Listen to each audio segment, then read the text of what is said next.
And I'm going to extend this now to the biology. And I want to show you the website for free articles and references about what I'm talking about. So you can go there. And I have two announcements before I talk. Okay. Number one, the science I'm going to present can change your life very profoundly. When I first started lecturing, I told people, with this science, you can create the most wonderful life on this planet. And then the people in the audience would look at me and go, your life does not look that good.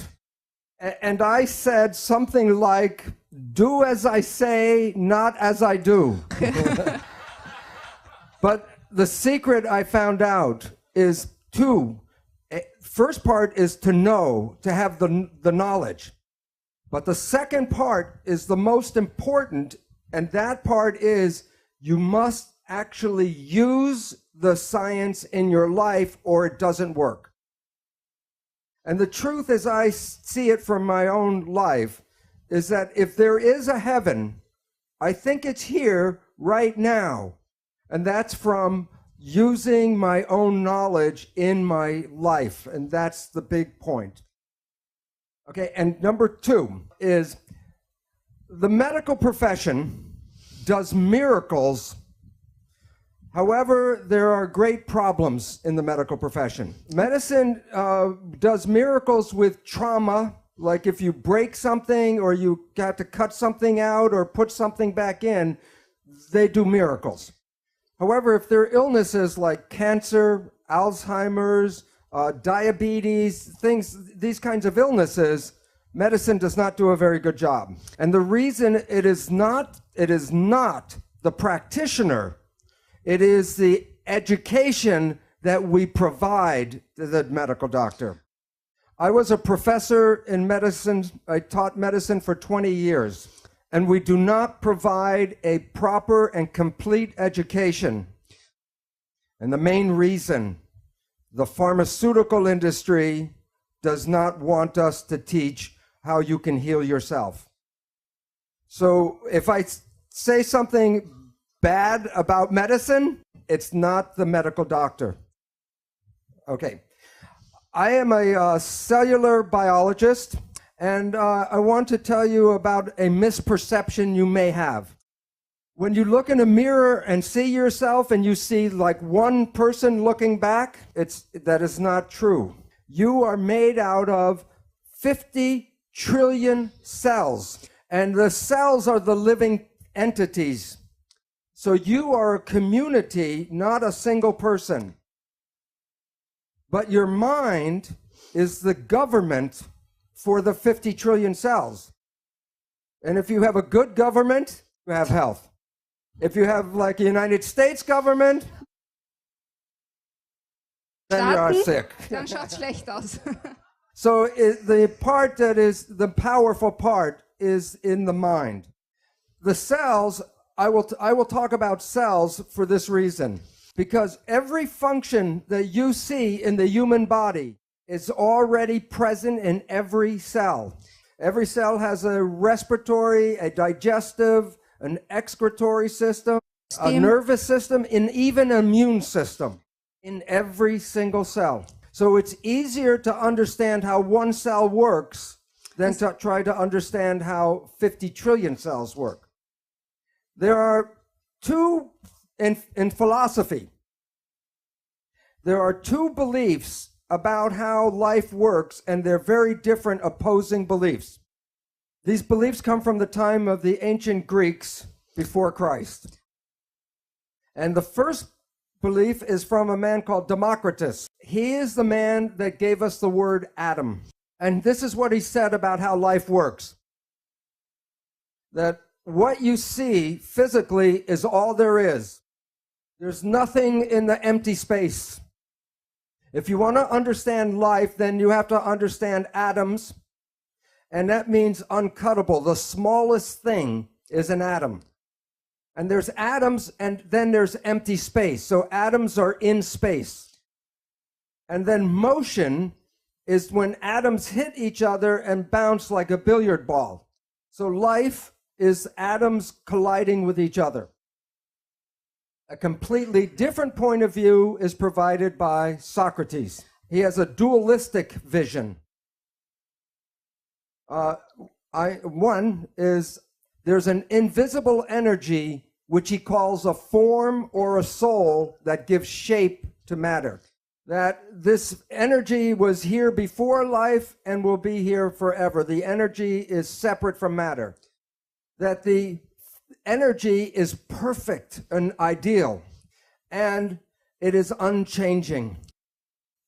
Then he talks about the material world, the physical world, and he says that the physical world is imperfect or a corrupt shadow of the ideal. So, for example, you can imagine the concept of a perfect circle, but you can't, with a pencil, you can't make a perfect circle. So that the invisible world is perfect and the physical world is not. And this is the foundation of like the church that says that this world is not where we want to be. We want to be in the perfect world. So there are two beliefs of how cells are controlled. One is the control comes from the outside in, and the other is that the control is from the inside and goes out. The belief of the outside control is from Socrates, that a form or a soul comes in and gives life. And the followers of Socrates are spiritualists. In contrast, the followers of Democritus talk about atoms and mechanism. And in today's world, religion is the follower of Socrates, and science follows Democritus. Okay. The belief in Democritus is based on the work of Isaac Newton. Newton was studying what they believed the space and the stars were like a giant machine, a celestial mechanism.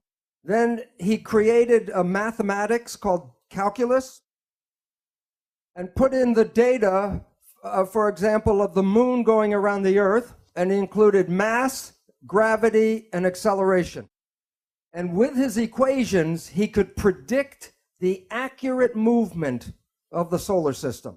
But he did not put God in the equation. He did not put spirit into the equation, or a soul, no energy. So he predicted the universe based only on studying matter. And in conclusion, he said the universe is a machine. And if it is a machine, then the concept of Democritus was right, and that Democritus was based on materialism. So science, including medicine, does not include invisible forces, energy, spirit in their understanding. And the concept of René Descartes, he talks about a body, and then he said, cogito ergo sum, and he came up with the mind. But after Newton, then we separate the mind from the body, and this is a vital force. And in Newtonian physics, which is based on matter only, you eliminate the vital force in the mind. And then medicine only has the body left to study, the physical body. So in the universe, if the universe is a machine, then you can take it apart and study it, and then you will know how the universe works by looking at the pieces. So they look at the human body, and the human body is a machine. So in medicine, they take apart the body, look at the molecules, and then try to determine your health by just looking at the physical molecule. So the mission of modern science is to obtain knowledge that can be used to dominate and control nature, which is a machine. So the important understanding is, where is the control in the human machine? And from Charles Darwin, he said that the control is passed from parent to child because the traits of the parents are expressed in the child. And since they were only looking for physical things, chemicals, they took apart the sperm and the eggs to find which chemicals control life. And 100 years after Charles Darwin, James Watson and Francis Crick told us the story of DNA. The DNA is a double helix, and the pattern for the human body's materials are in just one single helix. So each strand has a pattern. The pattern is in what they call bases. And the bases, the letters of the bases are A, T, C, and G, the genetic code. And the sequence of the bases determine the structure of protein. And there are over 150,000 different proteins to make a human body. The proteins provide for the physical structure, and the proteins also provide for your functions. Based on his belief, Francis Crick created what is called the central dogma. It is like the 10 commandments of biology. It says that you are protein, you're the protein, but where do you come from? And the information flows in one direction, from DNA to RNA to protein, which is you. So your fate and your structure is programmed in the DNA. The concept of the central dogma is what I taught in the medical school. And I did not know the meaning of the word dogma until I left the university. And the definition of dogma is a belief based on religious persuasion and not scientific fact.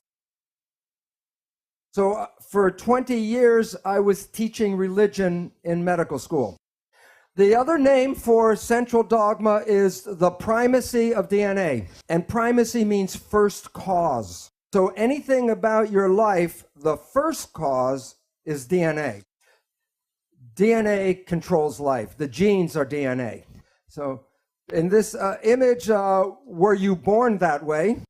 It reveals our belief that all of your traits, physical, behavioral, emotional, are all programmed in the DNA. When we were teaching this in the school, we call it genetic determinism. Genes control and determine the character of your life. But you didn't pick the genes you came with. You can't change the genes you came with. So you become a victim of your heredity. If cancer is running in your family or heart disease is running in your family, you believe that you will be a victim of the same disease. So science teaches you that the genes are the controlling device, and that makes you powerless. And when people believe they're powerless, they become irresponsible.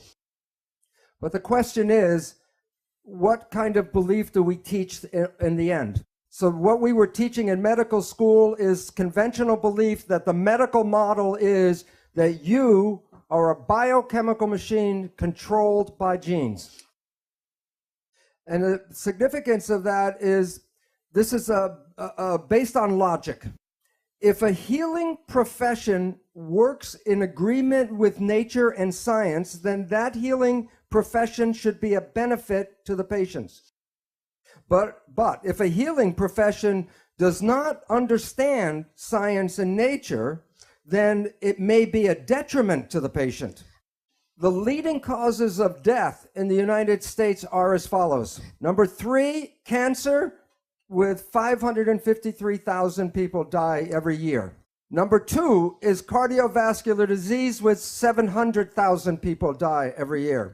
And the leading cause of death is called iatrogenic illness. And what that means is illness due to medical treatment. 784,000 people die every year from medical treatment, not from the disease, but from the treatment of the disease. Over 300,000 people die from prescription drugs. So the belief in the medical model is false. There are 4 assumptions that Greg talked about, but I will talk about 3 of these assumptions and how they relate to the cells and the biology. Assumption number 1 is that the body is a physical machine made out of parts, chemicals, and molecules and atoms, And that's all you need to know. And this is the foundation of Newtonian physics, only studying the material. Assumption number 2, genes control biological expression. And assumption number 3 is that Darwinian evolution provides for the biological world that we have. I will now talk about each one of these in a row and how they relate to biology. The first assumption about Newtonian physics. Okay. Science is like a building with many floors, and the lower floors are the foundation for the floors above. The first floor in science is mathematics. Before Newton could understand the planets and how they move, he had to create differential calculus. From mathematics, then we go to physics. So Newton took us from math to physics. The study of matter leads to the study of chemistry. There are different kinds of chemistry till you get to biological chemistry, biochemistry, which then leads to biology. And then from biology, we go to psychology. There's a law involved here. If a science on a lower floor changes its belief, all the other sciences above must accommodate that.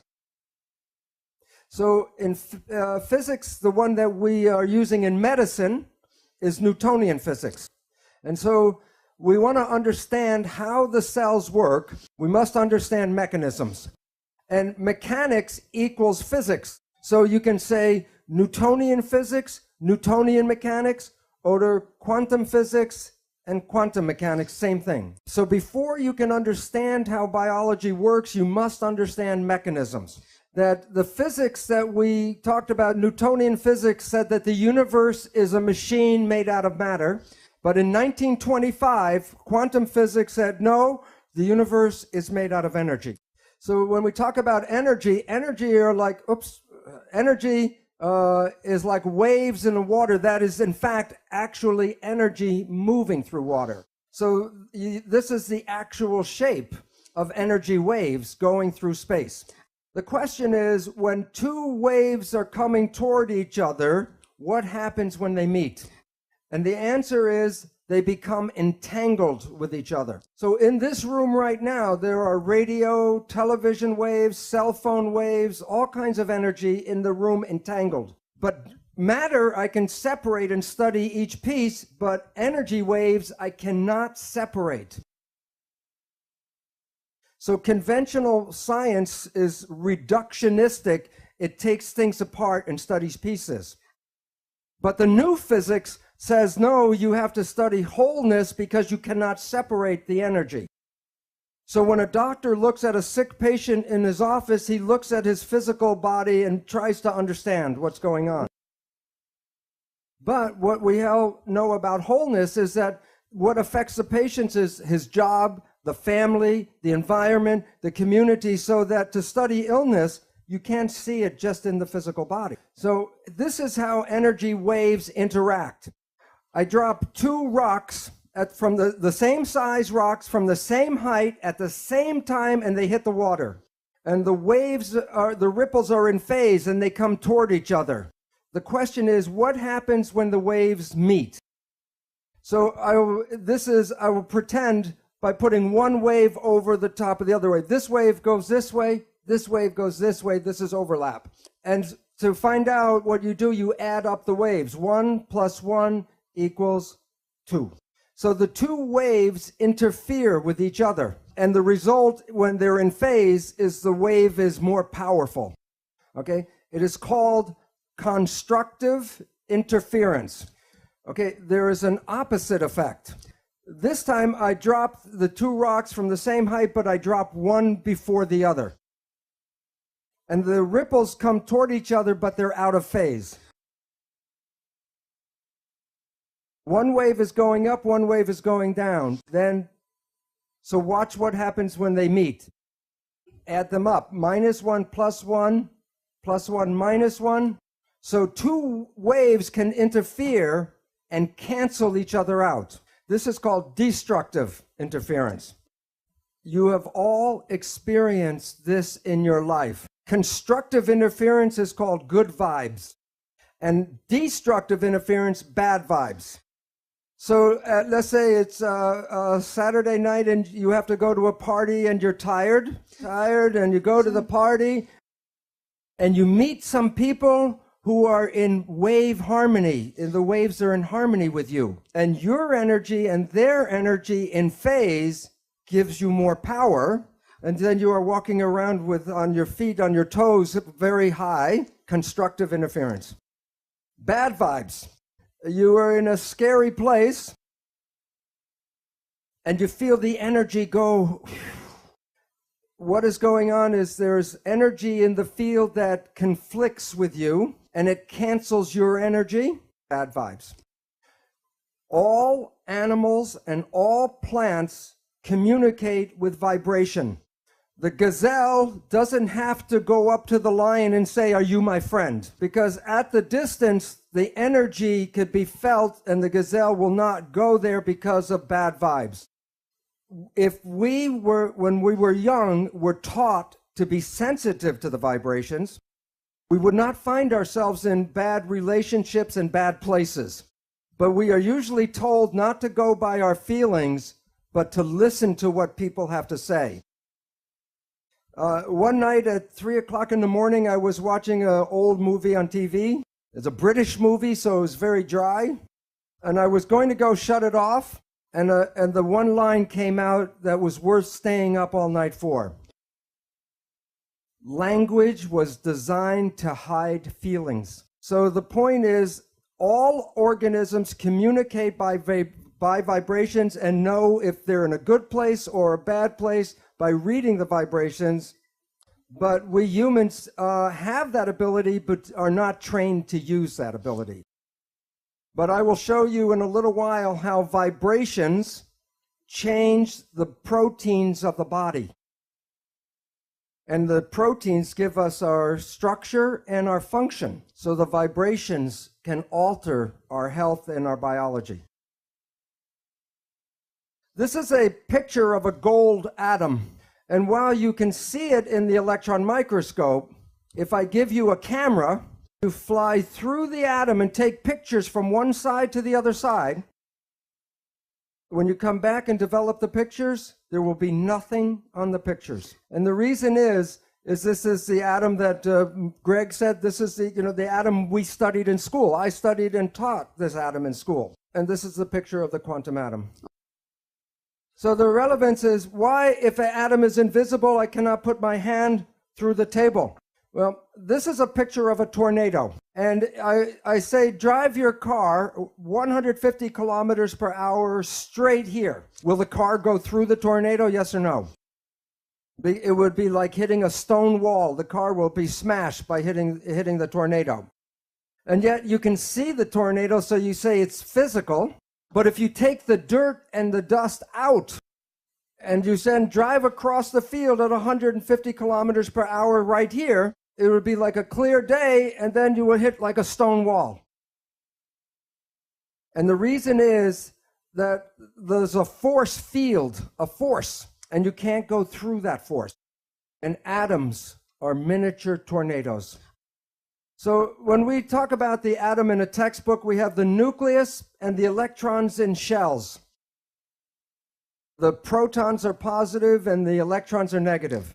And every atom has an equal number of protons and electrons. So every atom is neutral. However, the electrons are not equally distributed. So that on this side of the atom, it's more negative, and this side more positive. So if I break a voltmeter and read here is negative, if I take the voltmeter and read here is positive.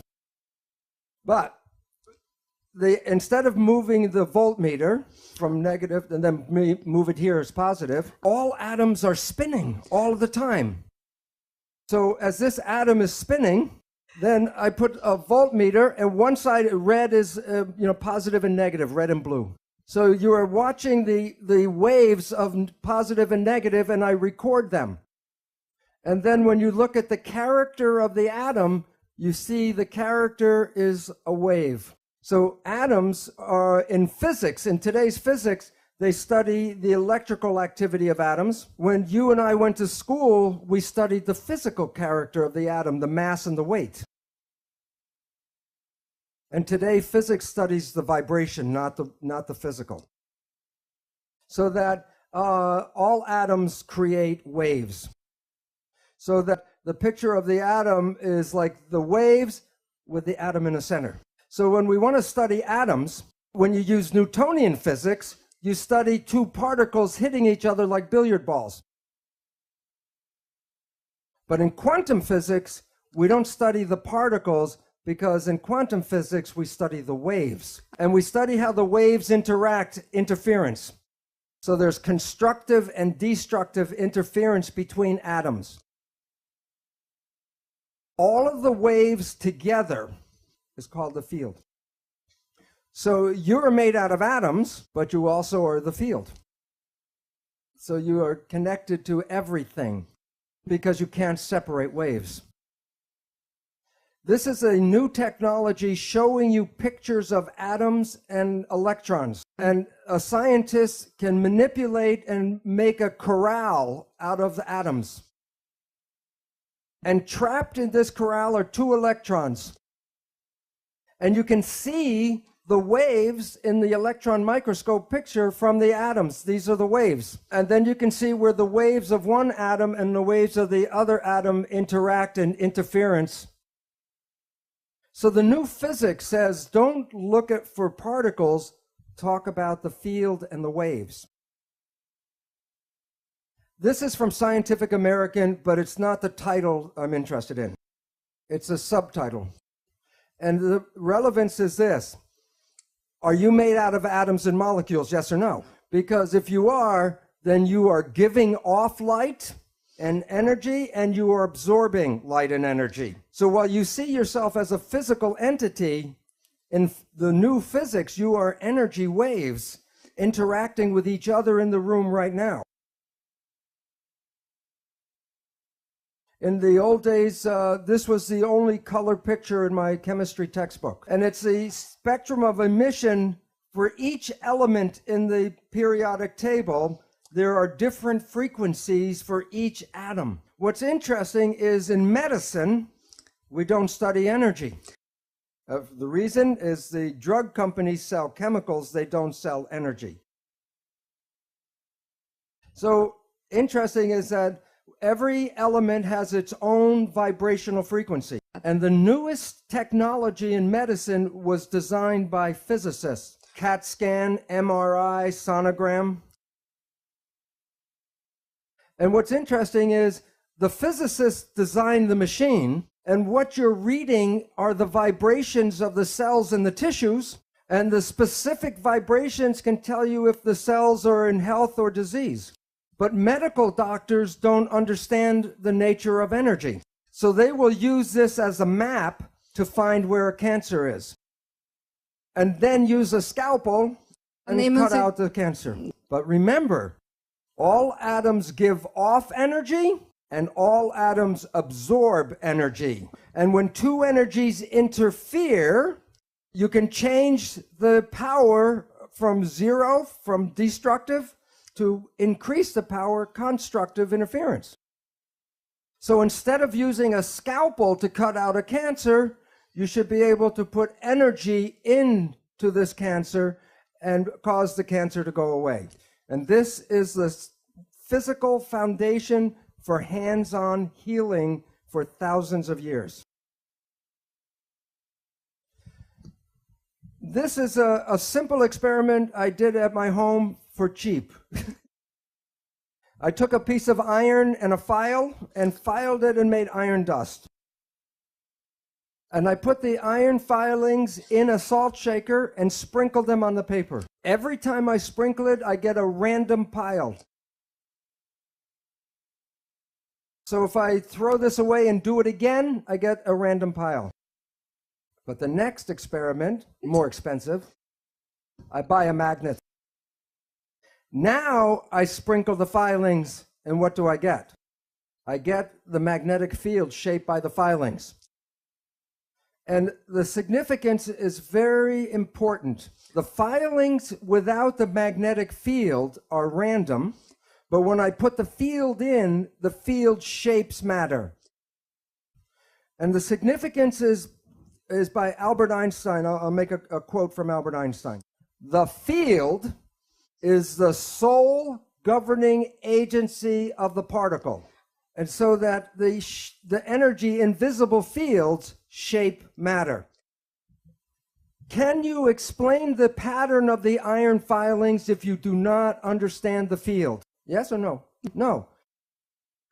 Can you understand the pattern of my cells in health and disease if you don't understand the field? So this is why medicine has failed, because it wants to understand the structure of health and disease, but does not include the field in its understanding. And so the field is the sole governing agency of matter. Particles are matter. So your life, your physical life, is controlled by the field, and that's from Albert Einstein. So that our understanding of physics says that medicine does not understand disease because it only focuses on the particles and on matter. So Newtonian physics said study only the body. And quantum physics says no. Quantum physics says matter and energy are connected. The new physics, we bring the mind, which is energy, back to the body. And the relevance is just from what Albert Einstein said. So the mind is the field, and it gives shape to the body. So what you are believing and what you are thinking changes your body. So when we see people, like if I look at the audience or you see us, we see people as physical particles and machines. But that's an illusion, because what we are interacting waves. That's why one person can affect another person just by being in the field. So we go back to science and we say, this is not correct. There's a new mathematics that's important called fractal mathematics, which explains our physical universe. A new physics, quantum physics, which explains the world in terms of energy. A new chemistry called electrochemistry, which deals with vibrations of atoms. And biology and psychology did not bring this new science in yet. By definition, biology and medicine are not scientific. When cells were first named, in 1600, Leeuwenhoek was looking at dead plant tissue. And he saw the cell walls around the cells, the cellulose walls, but the cells were dead, so they were empty spaces. So he called these spaces cells, like prison cell, but that's the wrong name. But today, the word cell means something different, and it's more appropriate, because the word cell is used for the word battery, like flashlight cell or dry cell or wet cell. Every cell in your body has a minus voltage on the inside and positive voltage on the outside. Every cell, every live cell is a battery. Every cell has about 1.4 volts, not too much. But 50 trillion cells in the body times 1.4 volts is 700 trillion volts of electricity in your body right now. And with training and meditation, you can focus this energy called chi, and you can use that energy for healing.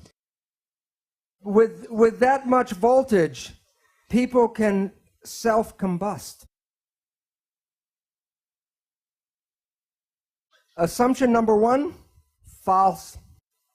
All right. Assumption number two, genes control biology. In the textbooks, they talk about the nucleus controlling the cell. And that's in today's textbooks, in grammar school through medical school. And the nucleus has the DNA, and the DNA is believed to be the control. As I said before, every function in your body is already present in every cell. So where you have an organ in your body, the cell has an organelle, which means miniature organ. So the textbooks talk about the nucleus is equal to the brain. Watch. If you remove the brain from an organism, the organism dies. But if you remove a nucleus from the cell lives and the behavior is unaffected. Some cells can live 2 or more months with no genes, and they carry out all of their normal functions. So enucleation is not removing the brain. So the nucleus is not the brain. But the nucleus does something. When you take out a nucleus, the cell cannot reproduce its parts or itself. So the nucleus is not the brain. The nucleus is the gonad.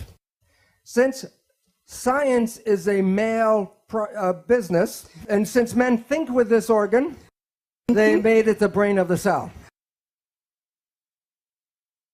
The nucleus does not control the cell. The nucleus is reproduction of the parts. But we went and looked for to find all of the genes that make up a human. And the Human Genome Project was going to be the last biology project. Because once we knew all of the genes, then we would be able to control anything in a human being. It takes one gene to make a protein. There are 150,000 different proteins. How many genes do you need? 150,000. How many genes did we find in the Human Genome Project? 23,000. There's a problem. There are not enough genes to make a human being.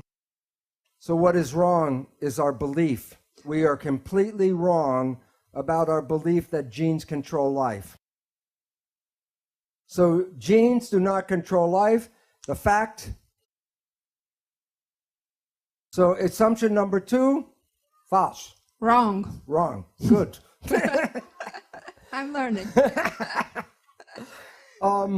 In my research, 40 years ago, I started working with stem cells. People think that stem cells are something new. But I learned very many things from the stem cells. The secret of life I learned from stem cells. Right now, in every one of you, you have stem cells throughout your entire body. And these stem cells can replace any tissue or organ in your body. And you should be able to stay young for hundreds of years, as Greg will talk about. So you might ask, then why do we age? And the answer is because the mind controls the cells and the genes. And we collectively believe in aging. So that my research, early research, I have a tissue culture with multipotential stem cells. These are clones, meaning they're all genetically identical. In my experiment, I take a group of cells, so I take this group of cells and put it into another petri dish with a different environment, environment A. And environment A, the conditions of the medium, the stem cells form muscle. But I could go back and take the very same genetically identical cells and put them into culture dish with environment B, and the cells form bone. Or I could go and take the very same cells and put them in culture dish C with a different environment, and the cells form fat. What controls the fate of the cell? The environment. They were genetically identical, only the environment was different. So I published this work in 1977, and it's a fine structural analysis of normal and modulated cells in myogenic culture. It sounds like Latin, but it sounds like Latin, and so science is like the church, so you can't understand what I'm talking about. But what is the meaning? Is that this is the first scientific report that I made, how the environment controls the fate of your cells. And I use the word modulated, meaning altered, because there was no other word. My colleagues were not interested in this work because they were interested in the human genome. So I left I had tenure, and I walked out of the university as a professor. I left the university because they were not being scientific, because they didn't want to understand this. So I end up at a better university, the Stanford University Medical School. There I repeat the experiments, but more sophisticated. And I get the cover of the journal, Differentiation, but I really wanted the cover of Rolling Stone, but it's Science. So after I do this, again, the scientists were not interested. So I left the university for the second time. And I write my book on the biology of how cells work. And in my chapter 2, I lay out the scientific evidence to show you genes do not control biology. I also introduce you to the exciting discoveries of epigenetics, a new field of biology that is unraveling the mysteries of how the environment influences the behavior of cells without changing the genetic code. And I call chapter 2, It's the Environment Stupid. It's a takeoff from President Bill Clinton's campaign saying, it's the economy stupid. And 5 months after I write this, people are saying, what do I know? I'm not at a university, so what do I know? And then Nature, in one of the most prestigious journals in the world, Nature, 5 months after my book, an article called about stem cells are engaged in a constant crosstalk with their environment. Biologists are fast realizing. No, some of them not too fast. What do you think they called this article in Nature? It's the same story. Science is now saying what I've been saying for 30 years is coming around now, and that there's a new science of how cells work. After lunch, I will show you the science of actually how the cells work, and you will have more knowledge than most doctors in the world today because they still believe in the genes. Now we'll go faster. But this is going to be the fun part, because this is where I'm going to explain how the biology actually works. And I will we'll get to the secret of life before we're over. Okay, so what we were talking about is how cells actually work. And it's very similar to this. It's a machine. So just as the gears move and connect and turn and make an action, so do the proteins inside the cell. And there are proteins, I said there are 150,000 different proteins that provide both for our structure and our behavior. So 150,000 different shaped proteins. Now, again, it's like inside the cell, they're just like a clock with all the proteins engaging like gears. So this picture is going to show 3 different examples of proteins. These are molecules blown up very large. And the question is, what makes each protein a different shape? So where does the shape come from? And is underneath the skin, there's a backbone inside each protein, a backbone. And just like a backbone gives you your shape, or you can change your shape, so does a protein. Now, what's really interesting is that all proteins share the same characteristics, so I only have to talk about one protein, but then I'm talking about all proteins. All proteins have a backbone made out of linked units, just like the vertebrae. The backbone pieces are called amino acids. There are 20 different shaped amino acids. And what makes each protein different is the length of the chain and also the sequence of the different amino acids. The DNA, the gene, is the information of which amino acid comes after the other amino acid. But this is not the best model because all the beads have the same shape. So I'm going to use 3 different shaped pipes. A straight pipe, one with a 90-degree bend, and one with a 45-degree bend. That's just 3 out of how many? So, okay, and they're just like the beads, they plug into each other. And these are bonds, and in the real chemical name, they're called peptide bonds. So I will assemble this one protein.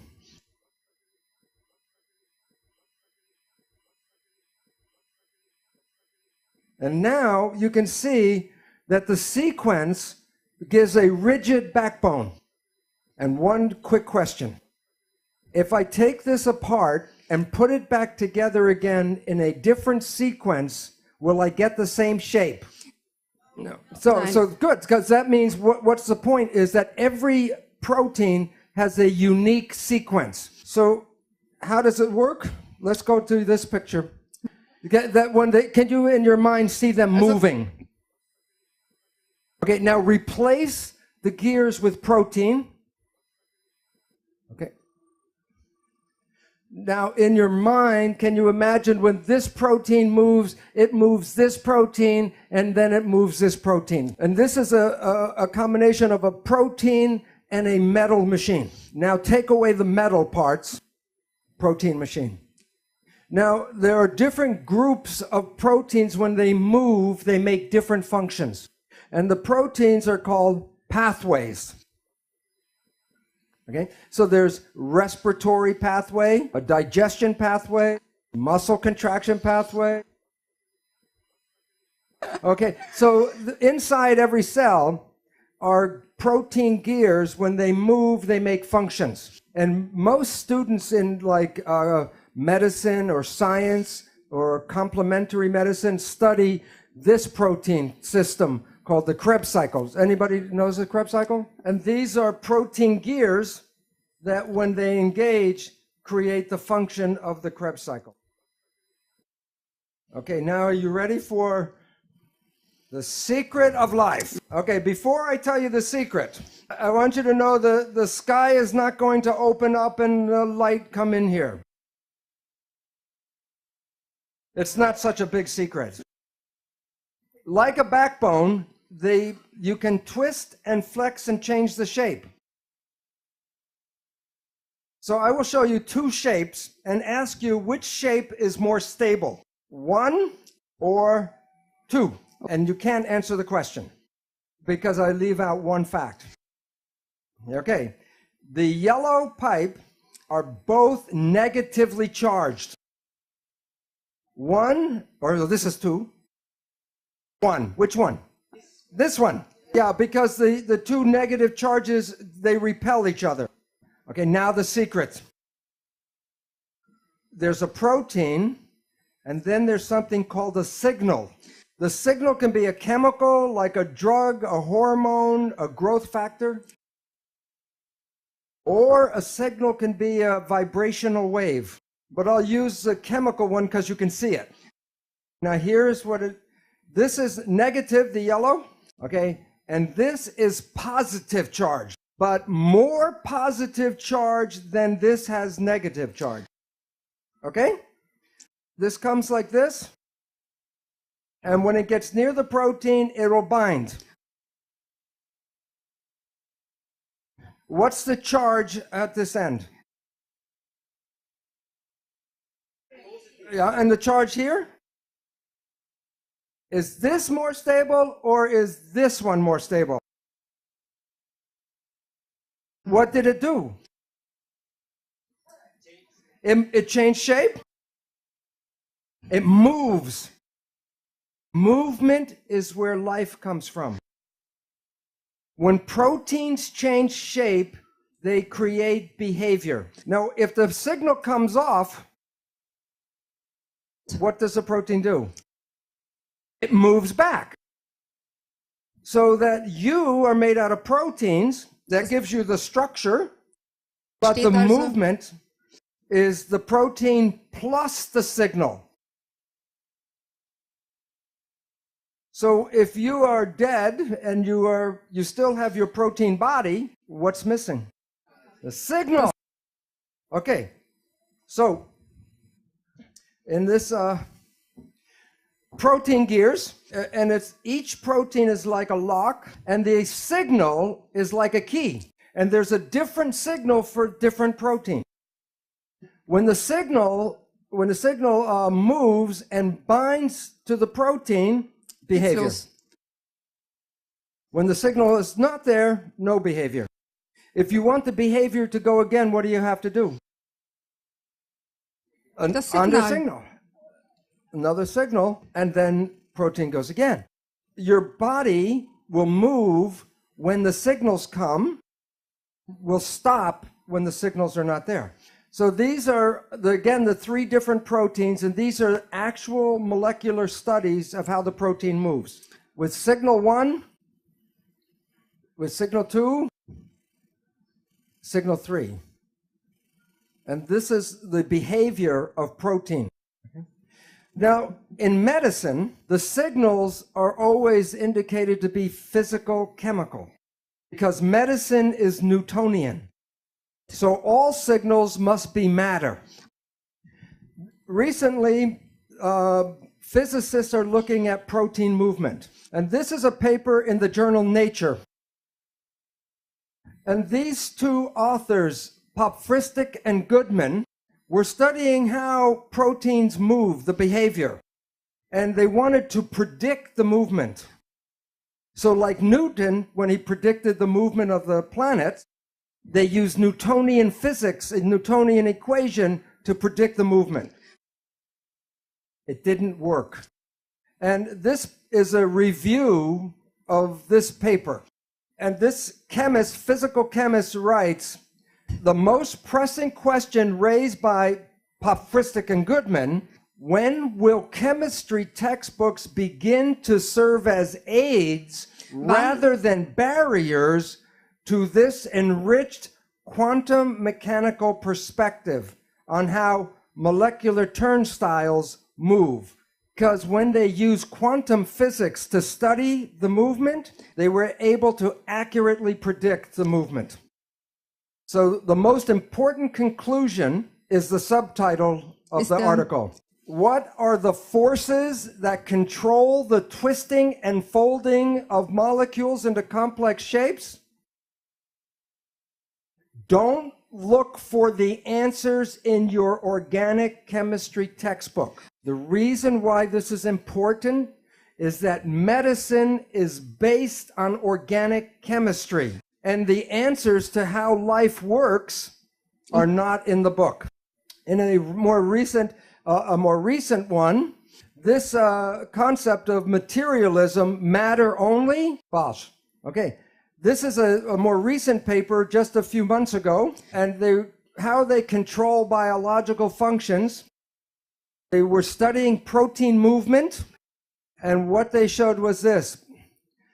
It acted as a quantum mechanical machine. And if they shine a light on the protein, when the waves were in phase,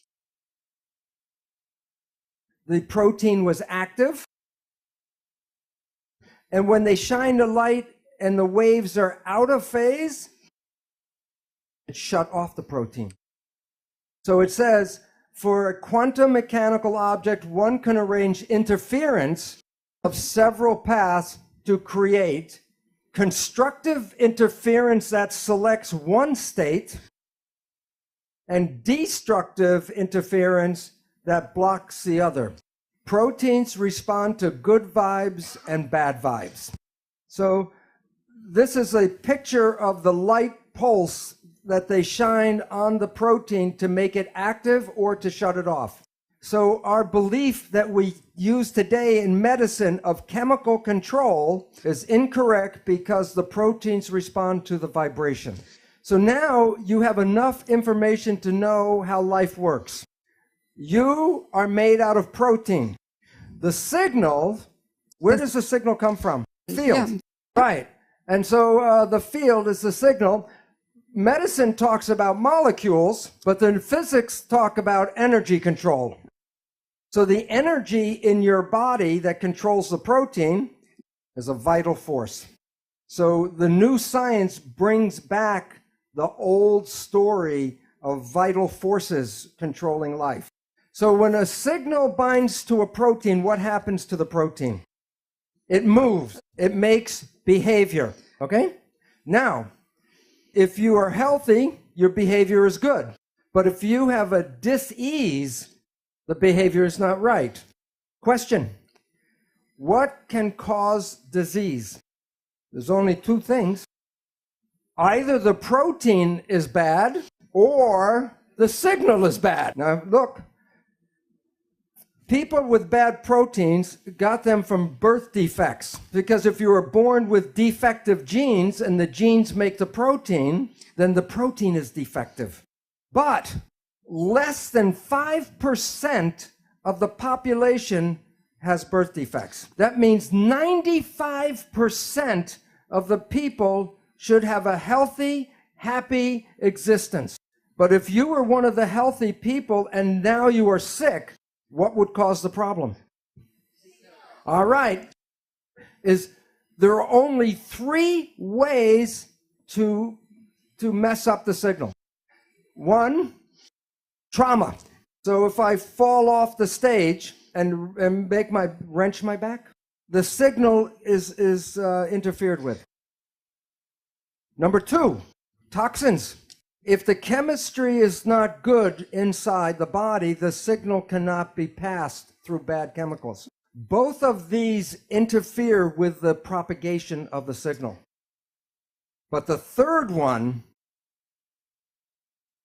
is thought, the mind. There's nothing wrong with the body. It's just sending the wrong signal at the wrong time. So if you change your thought and your mind, you can change the biology. And the mind is the primary cause of illness on our planet today. Okay, so now, I will now go and say, the brain is what controls the signals. So I will now show you how the brain of the cell works, because it's the same mechanism that the human brain uses to control our own life. So where is the brain? What controls the cell?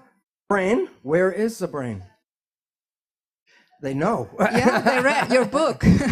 The membrane. Now you might say, I said before that you and the cell are the same. So you might say, am I saying that your skin is the brain? Yes. Yeah. Yeah. Yeah. Yeah. All right. In embryology, the sperm and the egg come together to make a zygote. And then the cell divides and makes a ball of cells called the blastula. And then the cells form 3 layers, 3 concentric layers. The outer layer is called ectoderm, the middle one is called mesoderm, and the inner one is endoderm. Each layer gives rise to specific tissues and organs. The ectoderm gives rise to 2 things. The outer layer, ectoderm, forms skin and the central nervous system. So like the cell, your skin is the brain. Well, I will show you now how it works. Inside the cell are the protein pathways. And the outside of the cell is the skin or the membrane. The signal comes from the environment and goes through the membrane to go to the gears.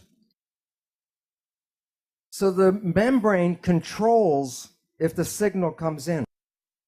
Okay? The signal comes from the environment, the protein creates the behavior, and the membrane is a switch. Okay. This is like the other slide. Signal plus protein. Do they know what goes over here? Behavior. Now, I'm going to show the signal comes from the environment and hits the switch. Then the switch sends a signal into the cell to the protein to make behavior. So the switch controls the signal coming in. There are over 100,000 switches on the cell at any time, but all switches are about the same. It does two things. One, it reads the primary signal, and then the switch 2 sends a secondary signal into the protein. So there are two parts to the switch. In the skin are receptor proteins, and receptor means receiver. Okay, do you have receptors Habt in ihr your, am in your Finger? body? Name the big ones. The Eyes. eyes, No. nose, ears, mouth. Okay, what's the point?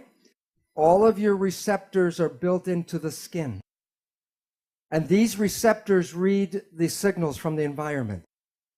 So it's just the same as a cell. This is a simple, like eye or ear or nose. The receptor has an antenna, responds to the vibration signals from the environment.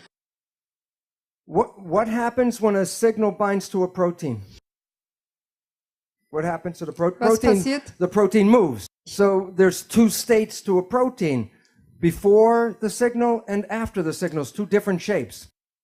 When the signal is active, it connects this one to this protein to this protein. And this protein, the effector, makes an effect. And it sends a signal into the cell to control the proteins.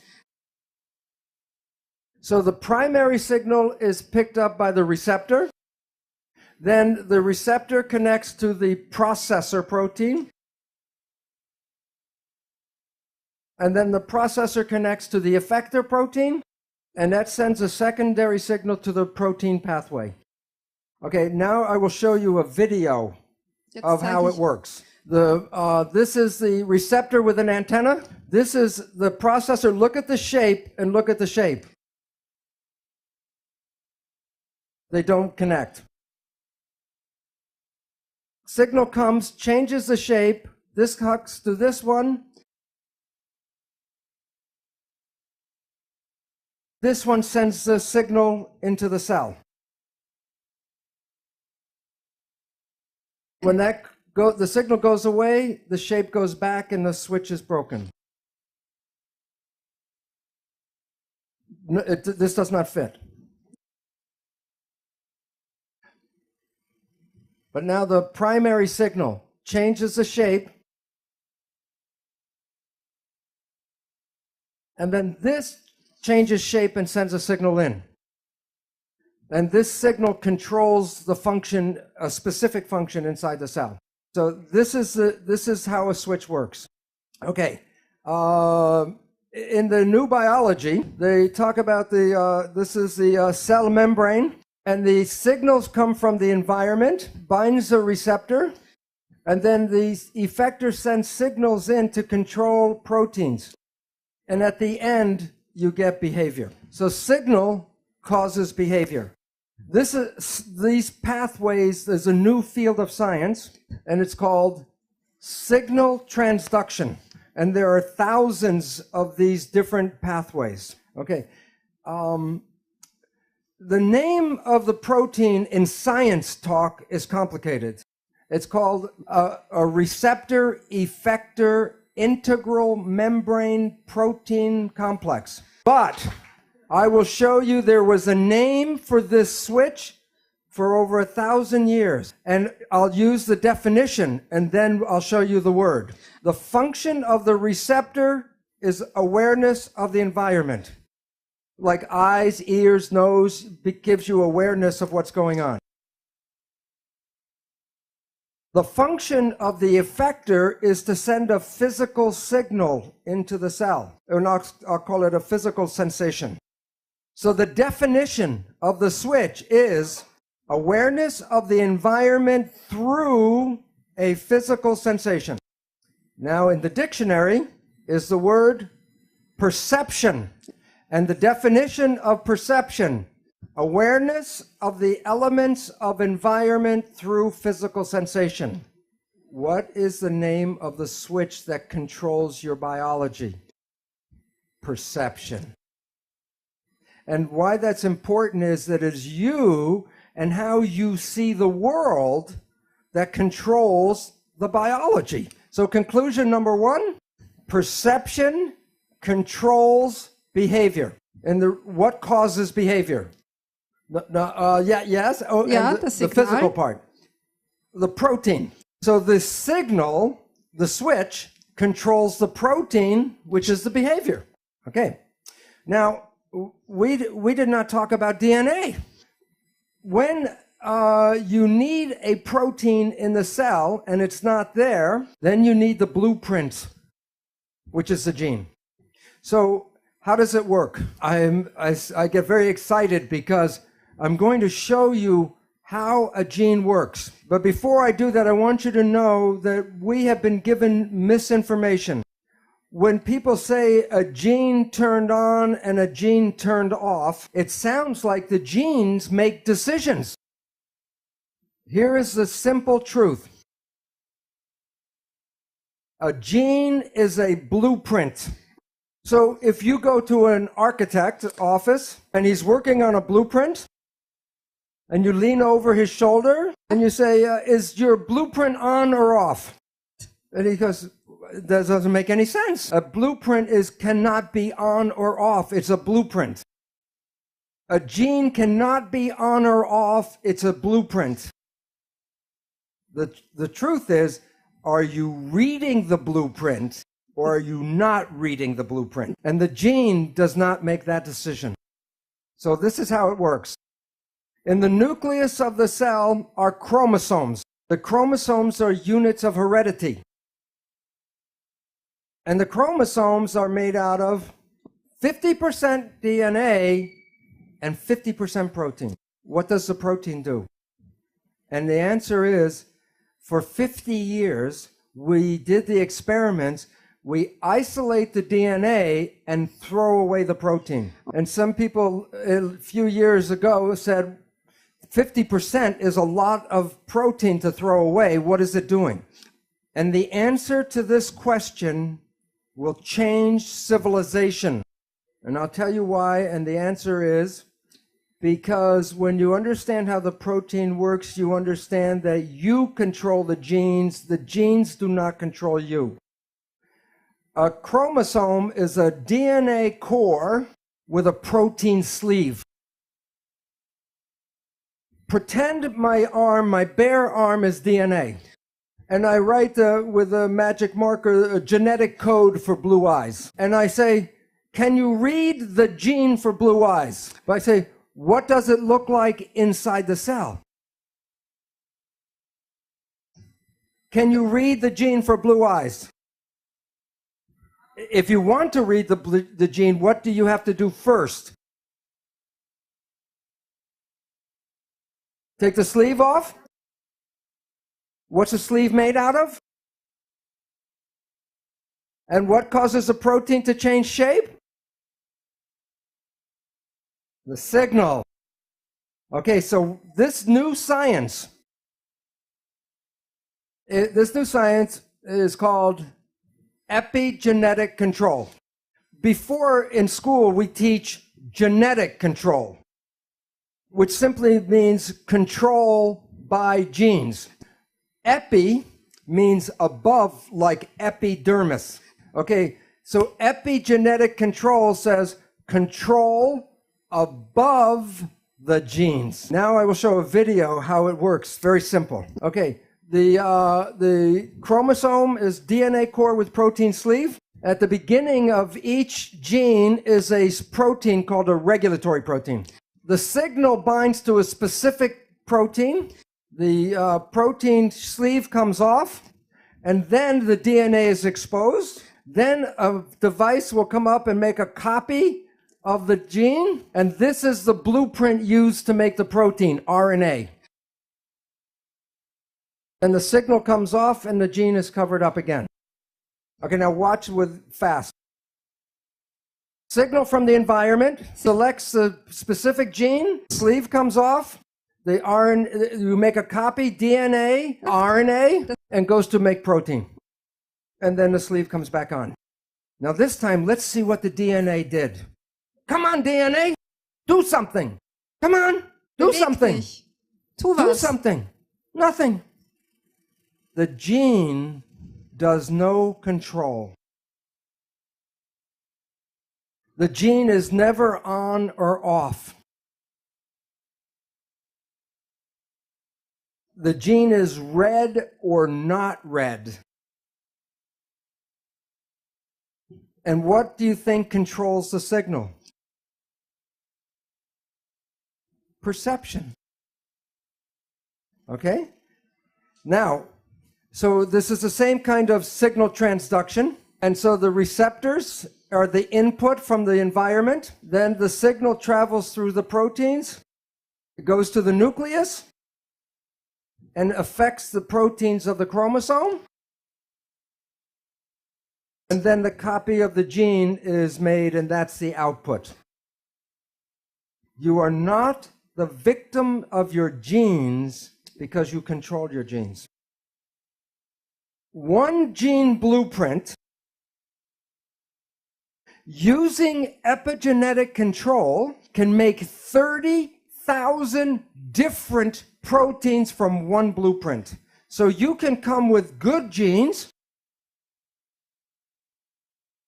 and then through epigenetic control create cancer,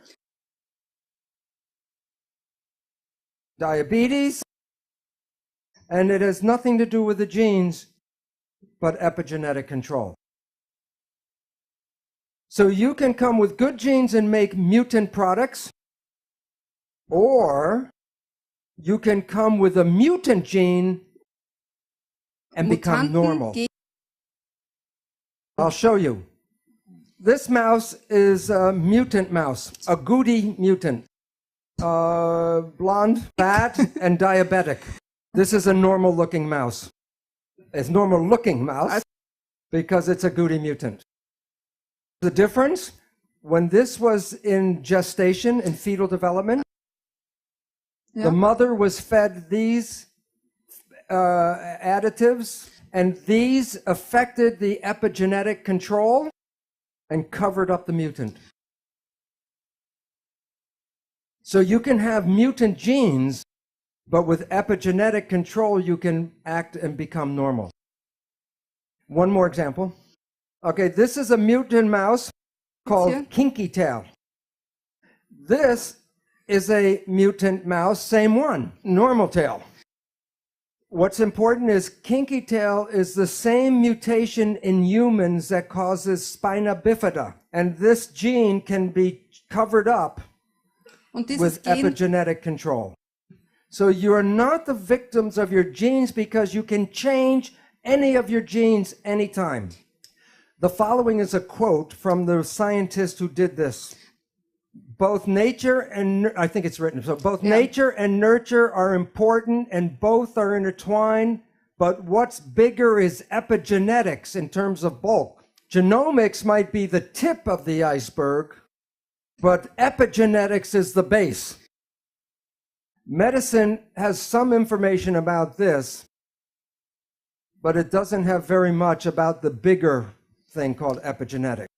When this becomes known to the public, it returns responsibility for your health to you, and you are not a victim of your genes. And recently, it is becoming more public. And the recent issue of Discover, DNA is not your identity. Yet every day, the media still tells you that genes control this and genes control that. And then people get nervous about what genes are in their family.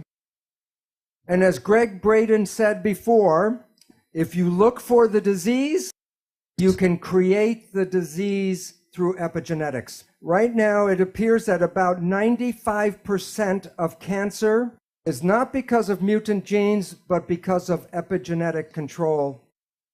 And it can be passed from parent to child like genes. But the difference is you can change your epigenetics at any time. So the central dogma, DNA, RNA, protein, primacy of DNA, is not complete. Put in the protein for epigenetic control. but the protein is controlled by the signal, which comes from the environment. So it's not the primacy of DNA that's in the middle. It's the primacy of the environment. Number 2, perception, the switch, controls the activity of genes. If you change your perception, you change the reading of your genes.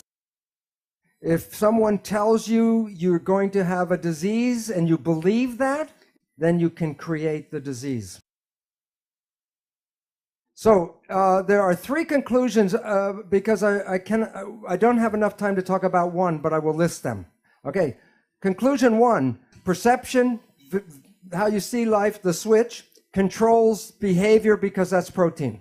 Perception controls which genes are being read and how they're being read. And the one I didn't have time for right now is the 3rd one. Perception can rewrite the genetic code. So perception controls life.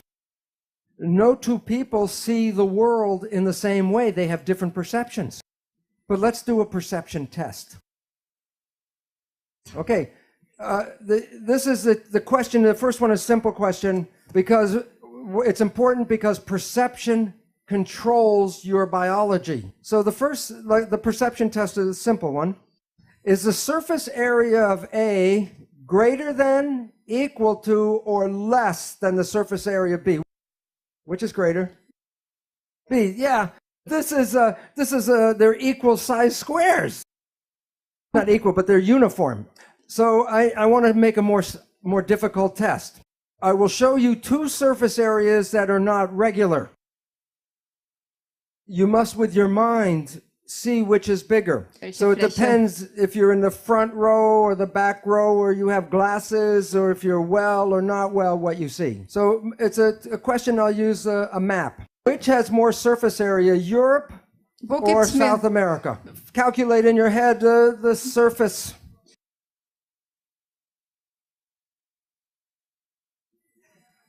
The answer is South America.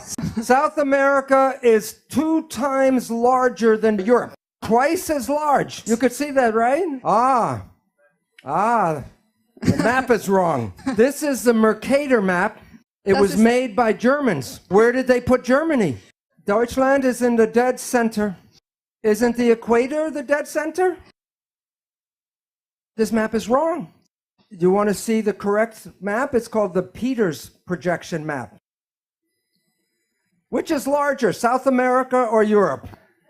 The point is that you learn perceptions. And sometimes your perceptions can be right, and sometimes your perceptions can be wrong. Since perception controls biology, and since they can be right or wrong, then it's more accurate to say that belief controls biology. What you believe creates your life on the inside and on the outside. When I come back tomorrow, I will show you where you got your beliefs from, and I will explain why it's very difficult to change your beliefs. Even when you talk to yourself, it doesn't work. And that is the most important thing, because when Greg said, do you believe you have powers and you can't express them, I will give you the neurological reason why it is difficult. And then I will show you how easy it can be to change a belief. Yesterday, we were closing out, and the conclusion that we dealt with was that perception controls biology, because how we see life determines our behavior, controls our genes, and can even rewrite the genetic code. But since our perceptions are sometimes right and they're sometimes wrong, then it's better to call them belief, so that it is belief that controls biology. You're not a victim of your genetics, that you are responsible for what unfolds in your life. Well, we talked about single cells yesterday. Today, I'm going to talk about a community of cells. So when you look at yourself, you're not a single entity, but you are a community of 50 trillion cells. But it's important to understand the word community. Every cell is intelligent, but when they're in a community, they give up their personal intelligence and respond to the central voice. So that the community represents a thing, one thing called an organism. And in that community, that a cell must follow what the central voice is. And if the central voice says to die, the cells will die. So the central voice is the mind. And I will be talking about the nature of the two parts of the mind and why we have trouble sometimes controlling our life. So what I would talk about is the role of how this mind works. First, there are signals from the environment, the internal and external environment. The brain, the function of the brain is to perceive the signals and then interpret those signals and then send the information to the cells to control the behavior and the genetics. So the function of the brain is perception, and from that creates the mind. Now, we have heard of something called the placebo effect, right? The placebo effect is when you have a very positive thought that something can heal you, even if you don't know it, but it's a sugar pill, but you believe it's the real medicine, then you can heal yourself with that. So the pill didn't heal you, it was the thought that healed you. Statistics reveal that 1/3 of all medical healings, including surgery, are the result of the placebo effect. Now, the issue is that the placebo effect is when you have positive thinking. There was a question this morning, what about negative thinking? And this is what medicine does not tell you, is that there is negative thinking, and it's called the nocebo effect. And in the same power that positive thinking can heal you, negative thinking can kill you. They're both the same effect. One is more positive, one is more negative, but the effects are exactly the same on your health. One will heal you, and the other can make you sick. The point is that negative thinking can create all the effects of chemotherapy. Now think about this. If a doctor tells you you have a disease, or the doctor tells you you're going to die, and you believe the doctor because he's the professional, the belief will give you a disease and can cause you to die. So belief becomes an important part of medicine. Now, many of you have heard about the drug Prozac. Every year, billions of dollars are spent on buying Prozac.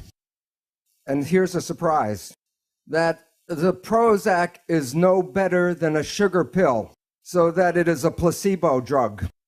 And yet the people who take it believe in the drug so much, it makes them better. So if you believe that something is good for you, it will be good. And if you believe that it's harmful for you, it will be bad. In the United States, in the South, there's a religious group called the Baptist Fundamentalists. And this one group works themselves up into a state of ecstasy, religious ecstasy. And they believe God protects them. And so they will work with snakes, poisonous snakes like rattlesnakes, and they will even get bitten by the snake and nothing happens to them. Now look at this though. Some of them will drink strychnine in toxic doses, and when they're in that state of belief, it does not affect them. So if you can drink toxic poison, then why do we worry so much about the toxins or the food and the air and all that? Because we have a belief that the toxins can kill us. And even on the cigarettes, on the package, it tells you this will kill you. But even though I know this, I will not drink strychnine. And why? because my belief is not as strong as their belief. So if we were growing up and programmed with stronger beliefs, we would be more powerful than we are now. Belief is important about everything, including our health and our aging and the world that we live in. This is a picture of some beautiful women that dance in what is called the Palm Springs Follies. And I ask, what do you think is unusual about these women? They have arms, but they're in red gloves against the red, so it's hard to see. What is unusual? Their ages.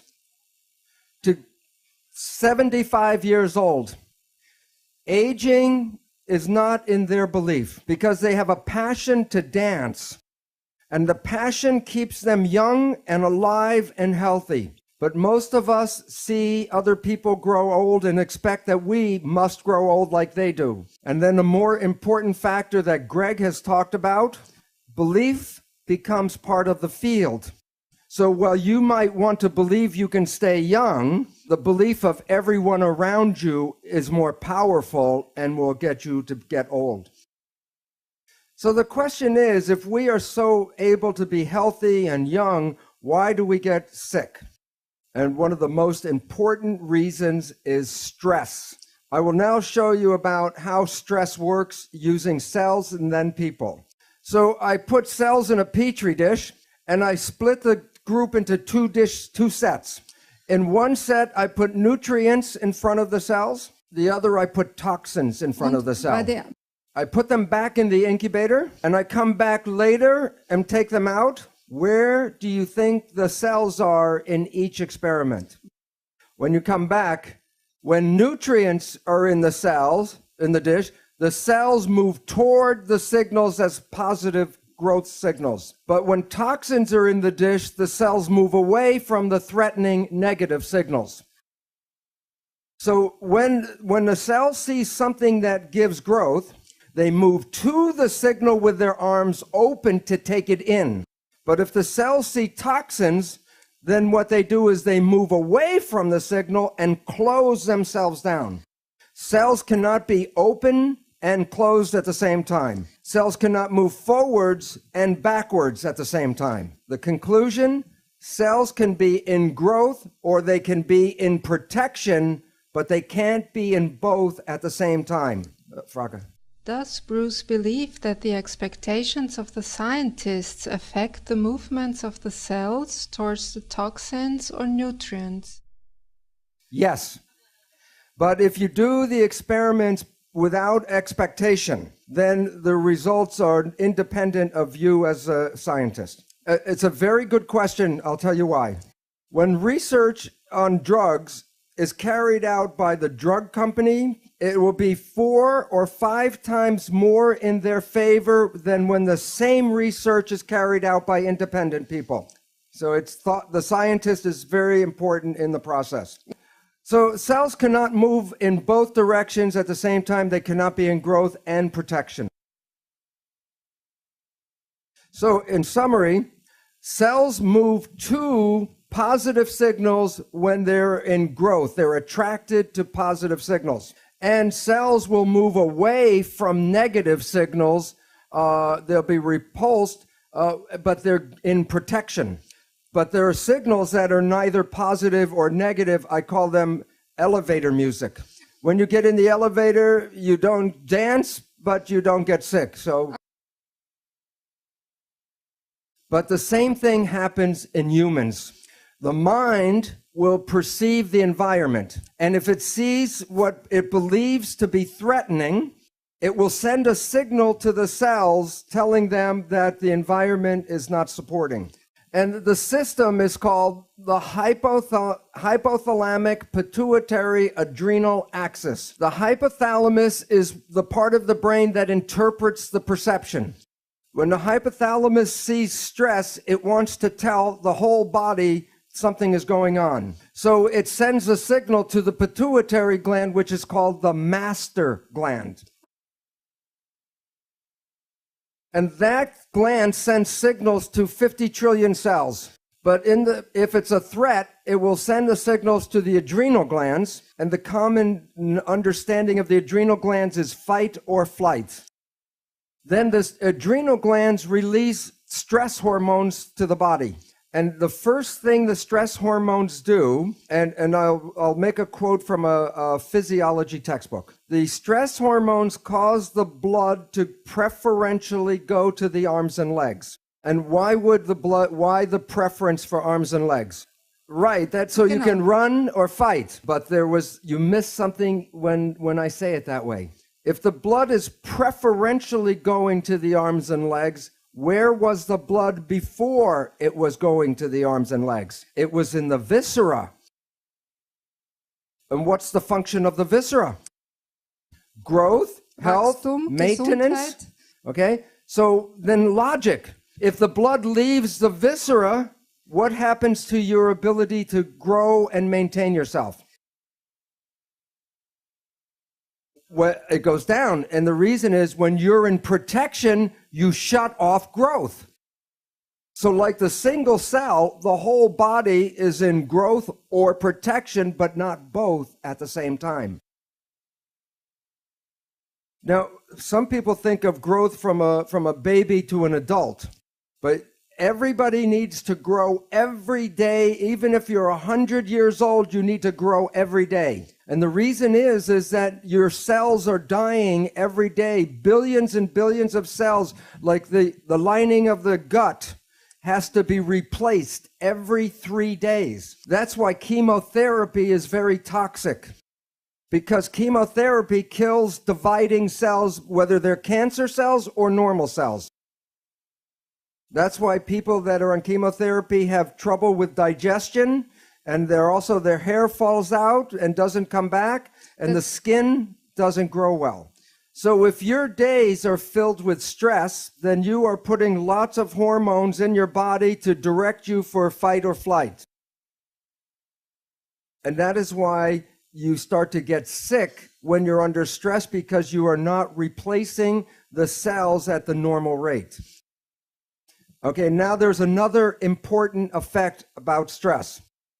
When the hormones go from the hypothalamus to the pituitary and then to the adrenal gland, it releases the stress hormones. As I said, the stress hormones cause the blood to go from the gut to the periphery because the hormones squeeze the blood vessels in the gut closed.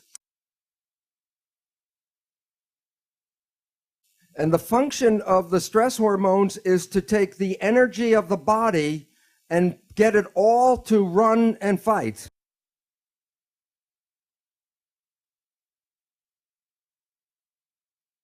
So the stress hormones will shut off the functions of things that will not be needed in fight or flight. One of the most important uses of energy in the body is the immune system. And now think of this, the logic. Let's say you have a bacterial infection and you have diarrhea, and a lion is chasing you. How much energy should you put in to fight the infection, and how much energy should you put in to run away from the lion? Forget the immune system, because if the lion eats you, then the bacteria are his problem. So the issue is this. Stress hormones shut off the immune system. And the significance is that every one of you right now is infected with almost all of the disease germs that humans have. Right now, if I take a blood sample, I will show you all have viruses and bacteria and parasites. And you might say, well, if I'm infected, then why am I not sick? Because if your immune system is working properly, it will suppress these parasites and germs. But the moment you start to shut off the immune system, then these organisms begin to start growing again. So the idea that you catch a disease is not really true. You already have the disease. And the medical people call these germs and parasites opportunistic organisms.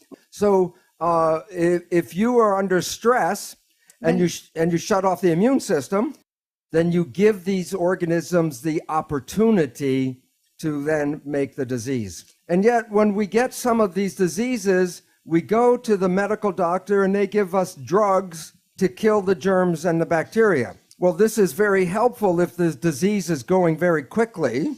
That was not the problem in the first place. The problem was stress that shut off the immune system. So to get healing is, okay, treat the disease, but also treat the stress. Okay, so now we have two problems with stress. It shuts off growth and it shuts off the immune system. There's a third problem, which I call it's adding more stress. It's adding more stress. A third problem. When you are in fight or flight, do you think you use conscious reasoning or reflex behavior? You use reflex behavior. So very important. Listen, the stress hormones, I said before, squeeze the blood vessels in the gut, causing the blood to go to the periphery. But when the stress hormones come into the body, they also go to the brain, and they squeeze the blood vessels in the front of the brain where consciousness is to push more blood to the back for reflex behavior. That means when you're under stress, you are less intelligent. And for my example, I give you the people of the United States. And the reason is the government knows this. And ever since 9/11, they keep in the media, the newspaper, the television, more stress, and the result is very important. And the importance is this. Since 9/11, every year, the pharmaceutical companies have made 20% more profit every year. In 5 years, 100% more profit in selling drugs. So it's important to realize that stress affects you in many different levels, but all of them result in shutting down your life. So in our next picture, it's like the cells. People move toward positive growth attraction signals, and people move away from fear or threatening signals.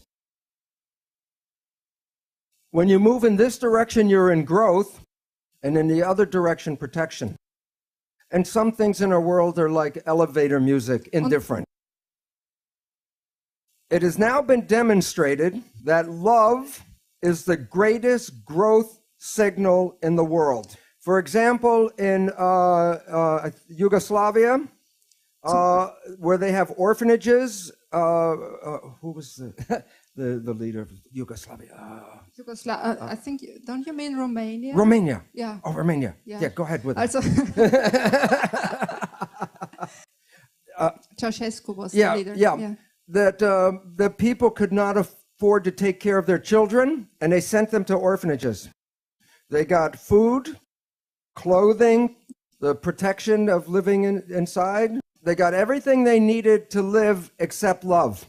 And about 40% of those children became autistic. What is autism? Is the child is shutting itself off from the world. It's in protection, closing itself down. And all of the parameters of health and intelligence in these children were greatly suppressed. They got everything but love. Okay, now the issue is, when we are in this direction in protection, we shut off growth, and that's when illness starts. So when we're on this side of the scale, protection leads to disease, and growth leads to wellness. And I said, well, what causes this disease? And the answer is stress. Now, here's the problem that people do not realize. If I just remove the stress from my life, where am I on the scale? It's 0. If you want wellness, it's not just the absence of stress. You need the joy and the love to go to growth. So if you're in the middle place, you're not in real growth and real health. So stress alone is not the problem. It is what we need is more love and life and happiness. And all of this is based on perception of how you respond to the world. So now the most important question is, where do our perceptions come from? Number 1, genetics. We get instincts we are born with. You do not have to teach a child how to pull its hand out of a fire. It is also very complicated instincts. For example, when a baby is born, every baby can swim from the moment it's born. It can be born underwater and swim like a dolphin. And this brings up a question which I'll answer in a little bit. If we were all born with the instinct and the ability to swim, then why do we have to teach children how to swim? And it's related to the second source of perception. And that is the subconscious mind, where our learned habits and learned experiences are recorded. So I'll talk about the swimming now. Okay. When a baby is very young, the parents are afraid that the baby will drown. So every time the baby goes near the water, the parents, the baby's by the water. By the sink, by the toilet, by the brook, wherever the water is, the baby hears the parents get very excited. So the baby learns that water is dangerous. And it has a fear of water because the parents express the fear. So the baby is afraid of water. So when the baby is 5 years old, the parents buy him a bathing suit. And they want to put the baby into the water. And the baby grabs the parents like a cat with claws. Because what is in the baby's mind? That the baby you're going to drown the baby. So the learned behavior can override the instincts. The third source of perceptions is the conscious mind, which is different than subconscious mind. The subconscious mind is learned habits. The conscious mind is creative programming. We talk about genetics because you were born with that as nature. It's in your nature to pull your hand out of the fire. But the subconscious behavior is learned, so it's based on experience, and it's called nurture. And for 100 years, science says, which is more powerful, nurture or nature? And it's a useless argument, because what's more powerful? Consciousness. When you are conscious, you can rewrite the instincts. And when you become conscious, you can rewrite the experiences of your life. So that it is important to recognize that what we are not using enough of in our world today is consciousness. And I will describe in a little while how most of our lives, 95% or more of our life, is controlled by the habits of the subconscious mind. Now the question is, in development, what environment shapes fetal development? And the reason why the environment is important, as I showed you in tissue culture, the fate of the cell is controlled by the environment in which the cell lives. Whether it's just one cell or billions of the cells in a fetus, it's still the same response. So the question is, what environment is controlling the development of the fetus? Know it? Mama? The mom, absolutely. The mother's environment shapes the fetal environment. When a woman is having a baby and she visits an obstetrician, the obstetrician asks mainly 3 questions. Are you eating well? Are you taking vitamins and minerals? Are you getting exercise? Why so few questions? And the answer is this. Medicine believes the fetus is controlled by the genes, genetic determination. And so therefore, the development of the baby has nothing to do with the mother. And so therefore, the mother's only role is to feed the baby. But as we talked about, the new science called epigenetics says that the environment controls the genes. Now think about this. This is an issue. Is there more in the mother's blood than just nutrition? Yes, emotions, the chemistry of emotions, the stress hormones, and all the other factors that control the mother's body also go into the placenta and affect the fetus. If the mother is happy, the chemistry of happiness makes the baby happy. If the mother is stressed or angry, the baby is stressed and angry. It's not the baby's brain that is controlling that. It is the response to the chemistry of the mother's blood. And now we know that the baby's brain is learning. Halfway through pregnancy, the brain starts learning. So the emotional patterns and behavior of the mother are being learned by the baby before it's born. But this does not leave the father out of the picture. Because if the father irritates or upsets the mother, then that is translated to the baby. And you might say, why should nature allow the mother to influence the baby so much? And the answer is this.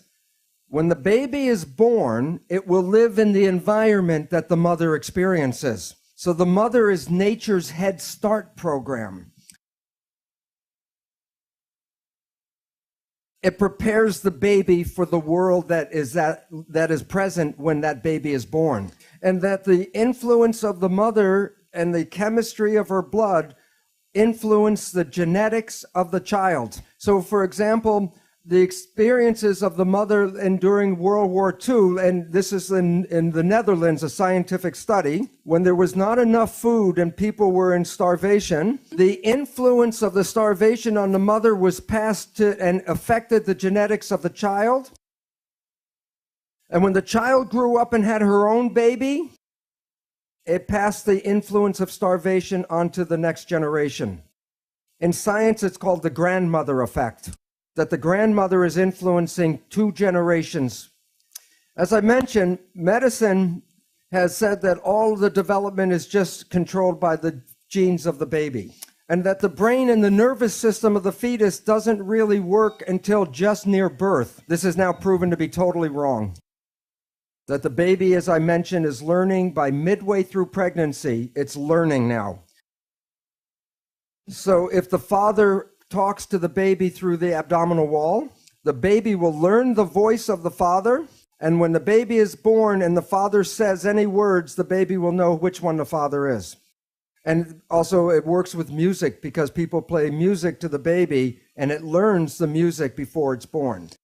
Now I'm going to show you an experiment, a sonogram. And it's a sonogram of a fetus, and there's an argument between the mother and the father. It's in Italian, but it doesn't make a difference because an argument is the same in any language. But what I want you to observe is the response of the fetus.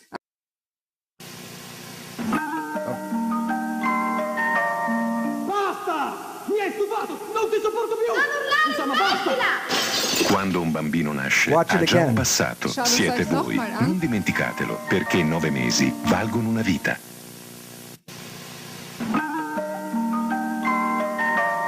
Basta! Mi hai stufato! Non ti sopporto più! Non urlare, Insomma, basta! Quando un bambino nasce, ha già un passato. Siete voi. Non dimenticatelo. The baby experiences everything the mother experiences. And if there are patterns, that's when the baby learns. So we were affected before we were born. The personality we have was being laid down before we were born. And in a new book called Why Love Matters by Susan Gerhardt, she describes how the brain develops and how our personality is already derived by 2 years of age. And that's the personality we will express through the rest of our lives until we change that. And I have been talking about how parents influence the genetics of the child, and I say parents are genetic engineers because they shape the genetics of their child. And I've been talking about that for 20 years, and now finally science, and this is from Scientific American, and the conclusion, as they show, the findings suggest that a mother's parenting style can affect the activity of a child's genes. So there is a lot of responsibility in being a parent that we have not been aware of, because we've always said genes control biology, but it's the environment that controls biology. Question. In the news and worldwide, we see an increase of autism and learning disabilities in children. And I can see now how that is connected. And the question is, can this trend also be reversed or improved? Okay, 2 parts. I will make 2 answers. One, there is an epidemic increase in autism, yes. But it's not all due to negative environments. So it's not all the parents' fault. It's an influence of the field. an influence of things believed, for example, like vaccines. And there might be an influence from spiritual, bringing in from the spiritual world. The question is there anything that can be done about it? And yes, the answer is yes. One of the most important things is if you catch it early. And you may ask, well, how would you know early? And this also brings up an important topic which I'll expand on. When a baby is born, it has got an instinct to learn the parent's face within the first few days of birth. And you'll see when a mother or a father is holding the baby will stare at the face. Within 2-3 weeks after the baby is born, the baby can distinguish on the basis of the eyes of the parents if the parents are happy or the parents are afraid or angry. And it's a very important reason why the baby does this. Because when a baby now is born, everything is new for the baby in the world. And the instinct of the baby when it comes across something new is to turn and look at the face of the parents. And if the parent looks like no, the baby will instantly learn that whatever that the baby was near was dangerous or shouldn't go near it, and it doesn't need to learn any more than that. It just looks at the face. And if the baby looks at the parent's face and sees that the father or the mother is happy when the baby is looking at something new, then the baby immediately knows that perception is that whatever that is, it is not bad. But you also might be familiar with it's not just in babies, because when a child is on a playground and falls down from a swing or some toy, or the baby or the child will look for the parents. And if the parents are in shock, the baby or the child will cry. And if the child looks at the parent and the parents go, like it's okay, the child will get up and everything will be okay. So the important fact is this: a child learns about the world first by studying the face and the eyes of the parents. And what's different about an autistic child, it doesn't look in the face and the eyes of the parents. It will look at a mouth, but then the signals don't make any sense. And there is a book called Attachment Bonding by a woman called Katie Granju. And she describes how an adopted, an orphan baby was autistic and would not look at the face of the caretaker. So the caretaker would feed the baby with a bottle, but if the baby did not look at her eyes, she took the bottle out. And soon the baby learned to feed by looking into the eyes of the caretaker. And that baby was no longer, grew up not to be autistic. And this is a parenting problem because most parents do not know that this important communication is going on. So they're not paying attention when the child is looking for information in their face. And this interferes with the instinct of learning. So if parents do not pay attention like this, then frequently the child then starts looking everywhere for some information and then loses its focus and attention.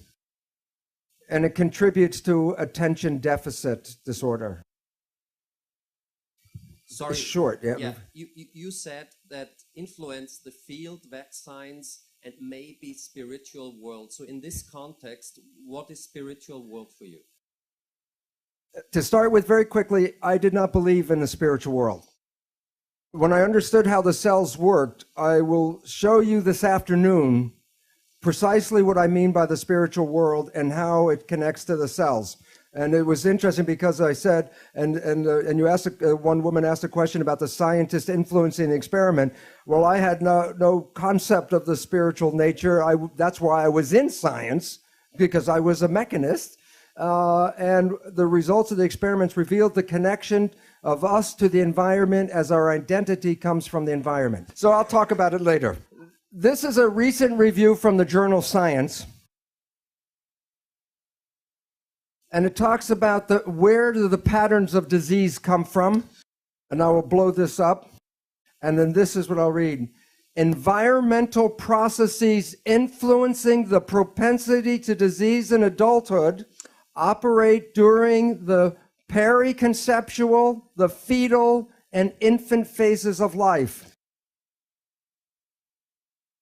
So issues of cardiovascular disease, cancer, obesity, diabetes are all rooted in the earliest stages of our life, around the time of conception, fetal development, and the infant phases. Okay. Thank you. Danke. This is an experiment that was done in Japan where they were teaching the mother, before she had the baby, the mother a computer program. They taught her how to turn on the computer, and then a Japanese script for a color would show up. And on the bottom of the screen was a color bar. And if she would select the right color to match the script, a coin would come out of the computer, and she could take the coin to a vending machine and buy a treat. It took many, many months to teach the mother. Then she had a little baby chimp. And the baby was so small it couldn't really walk yet. And the mother was doing the experiments. And one day she gets the coin and goes to the vending machine and leaves the baby. And the baby pulls itself up to the computer, turns it on, the script comes up, selects the color, and then grabs the coin. And the scientists were shocked. Who taught the baby? The answer is very important. It suggests that infants pick up such skills solely by observation and don't have to be actively coached by their parents. This is exactly what happens to us when we are children. And it is a very important relationship to how the brain works. In brain research, we study the what's called the EEG, which is the vibration activity of the brain. As adults, we have very high and low ranges of activities going on all the time. But in our development, we jump from lower to the higher, to the higher, to the higher vibrations over time. For the first 2 years, from before birth to the first 2 years, we are in the lowest frequency. Okay? From this is for an adult, delta is like sleeping or unconscious. But for a child, the child is not unconscious, but because the child can't make a response, it is like behind a window watching the world but can't respond. From 2 until 6, there's higher activity called theta. When we're in theta, it's like imagination. That's why children between 2 and 6 mix the real world and the imaginary world in their play. When the child gets to 6, then another level starts called alpha, which is calm consciousness. When the child reaches 12, it can express all the ranges from delta, theta, alpha, and this is like schoolroom consciousness, beta. The most important point, consciousness, the way we think consciousness, is not available to the child until after 6. The first 6 years are the programmable state. The reason is this low activity is called the hypnagogic trance. So if I want to hypnotize you, I have to take you from higher levels into lower levels, and then I can put information into the subconscious, which is in here. This is an important reason for this period. This is a period of enculturation. A child has to learn thousands and thousands of facts about how to fit into the family and to society. And so the nature doesn't give the child consciousness to create new things. It just gives it the brain activity to download facts. People are familiar with the Jesuits would say, give me a child until 6 years of age, and it will belong to the church for the rest of its life. Because whatever goes in the first 6 years is the first structure in the subconscious mind. The child is in a state of super learning. A child between 0 and 6 can learn 3 languages at the same time. But after this period, if you try to teach a child just one language, it's difficult. So this period in our life is where we learn the fundamentals of relationships, connections, family, and community. So like the chimpanzee, whatever the baby sees, experiences, or learns from the family, it goes right into the subconscious brain. And this is also the period where we learn self-identity. Who are we? What parents tell us we become. So if parents tell us we are smart and bright and lovely and wonderful, that goes into the program. But if we are told we are not nice people, or we're not smart, or we're not pretty, or we're not good, that goes into the program. So for example, in a store, when a child is throwing a tantrum because it wants a toy, and then the parents say, "You do not deserve the toy," then that is the program, "I do not deserve." But once it's in the subconscious, it's recorded like a tape player. And the rest of your life, the subconscious will play, "I do not deserve, I do not deserve." So that the programs that we acquired in the first 6 years shape how we live our life. But this is all below consciousness. So you may not know the programs you received because you were not conscious really during this time period. But most all of us have received a program of not good enough, not the best we can be. Okay, now let's talk about the next part. The mind has two parts. The subconscious mind is the original brain, and it can process 40 million bits of data from the environment every second. The mind is very powerful and very fast, but it's totally habitual. It's not creative. It can only play back what it learns. In evolution, the front part of the brain, the prefrontal cortex, gives rise to consciousness. It's a small piece of the brain that is consciousness. Self or consciousness is an add-on option, and most people don't exercise the option. But note, it can process only about 40 bits of data per second. The subconscious mind is 1 million times more powerful. While the subconscious mind is fast, the conscious mind is slow at processing. That's why when you're in an emergency or stress, you operate from this one because it can operate fast and handle lots of data. But the difference between the two is this is habitual. It is the conscious mind that is creative and can generate free will. Just to give you an idea of the difference between 40 million bits and 40 bits, I'll show you the next picture. Imagine this picture has 40 million pixel dots, which is like one nerve, each nerve going into the subconscious. How much, if you open your eyes, how much of this picture does the conscious mind see?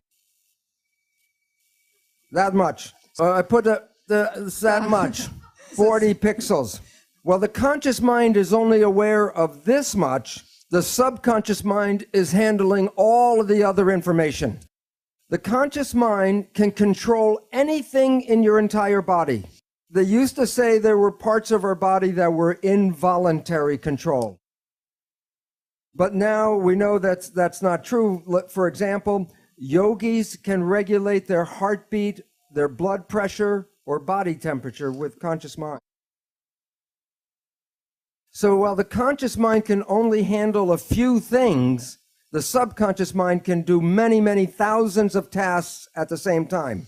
Now, recently, neuroscientists are talking about how your unconscious really shapes your life, your decisions. What they say, according to cognitive neuroscientists, we are conscious of only about 5% of our cognitive activity. So what this means is every day, and 5% is high. They say that most people, 1% of their day is on the conscious mind. So every day, you create only from your creation mind, your conscious mind, only about 1% of what is going on in your life. And therefore, 95 to 99% of your life comes from your programming in your subconscious mind. So what this means is maybe you were the child in the store and your parents said you do not deserve. 95% of the day, you will sabotage your life to make sure you do not deserve. And the reason why is the subconscious job is to create reality out of the program. And so therefore, if you have negative programming, 95% of the day, you will create that negative experience in your life. Now, here's the problem. The conscious mind and the subconscious mind work together. So whatever the conscious mind focuses on, it can control, but what it's not focusing on, the subconscious mind controls. So most of our day, we are thinking about the future or thinking about the past. That's with the conscious mind. So if the conscious mind's not paying attention to right now, then everything you're doing during the day is being run by the program that you got. But the problem is, because your mind is not, the conscious mind's not paying attention, then it does not see the program being played by the subconscious mind. I'll give an example. When you first got you in the car with a driver permit, you didn't know how to drive a car. So you were very conscious of everything, watching everything as you were trying to drive. But now you've driven for 10 or 15 years, and you might be like me. I can have a passenger in the car, and my conscious mind will be in a conversation, and I'm driving 10 minutes, and then I look out the window, and I realize I didn't pay attention for the last 10 minutes. Did anybody else do this besides me? The lesson, if I said, describe your driving behavior during that 10-minute period, you would say, I don't know, I didn't see it. This applies to all of our activities every day. I'll give one more example. If you know somebody and you know their parent, and you see that this person's behavior is just like their parents, and then you say to your friend, Mary, you're just like your mother, then Mary will say, what, are you crazy? Why doesn't Mary see she is like her mother? Because when she's playing that behavior, she was not paying attention. So she doesn't see that she's playing the behavior that she was programmed by through her mother. So most of every day, you are not playing programs that you personally want. You're playing programs that you got from other people. But you didn't see those programs.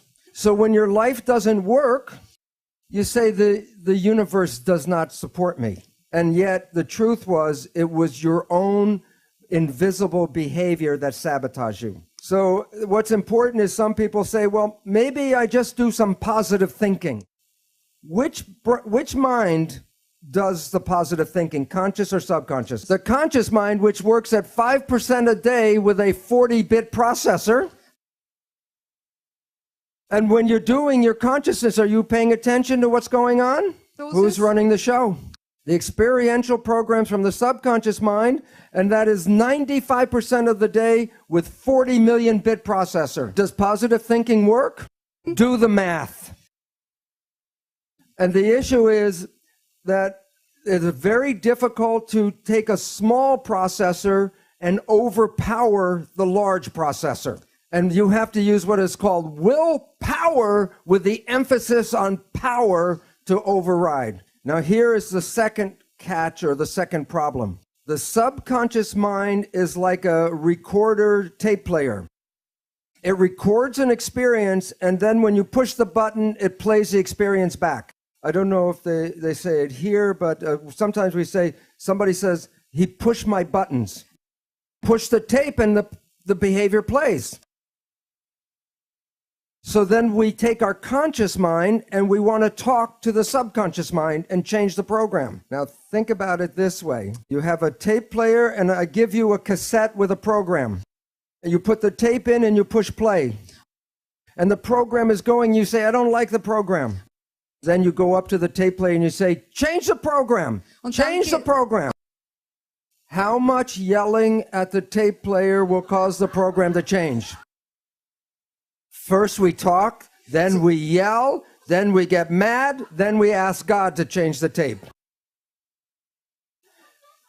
The issue is the tape will not change by doing that, but there are ways to change the program if you know how to push the record button. I will talk about, just mention 3 different ways to control your life. Number 1 is Buddhist mindfulness. And what that means is, if you are conscious and pay attention, then you don't play the tape.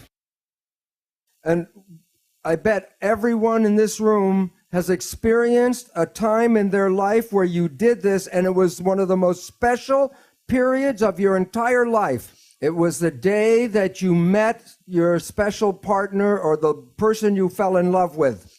If you think back to the period where you really had your first big love affair, I bet you were happier and healthier than you ever were, even from the day before you met them. And I call this the honeymoon period. Why was your life and your honeymoon so beautiful? I'll give an example. The day before you meet this person, how long did it take you to get dressed?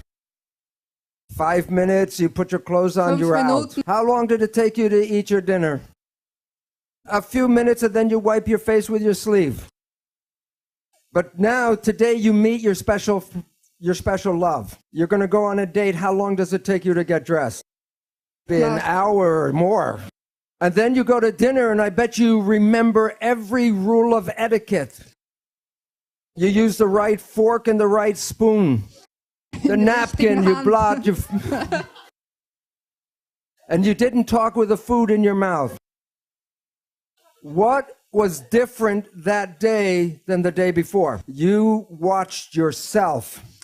You didn't let the automatic program play. You were consciously controlling everything because you wanted to show your special person who you really are, so you made an effort to watch yourself. So both people are being their best they ever have been. And love is everywhere. And then time goes on. And then your life comes back in. And you start to get busy. And your mind starts to think about the job or the world or whatever it is. So while you're thinking with your conscious mind, then you're behaving with which mind? The subconscious mind. Whose programs are in the subconscious mind, yours or somebody else's? So your friend comes up and asks you a loving question, and your mind is thinking of something. And then you respond like your parent to them. And they look at you like, what kind of behavior is that? Did you see the response? Yes or no?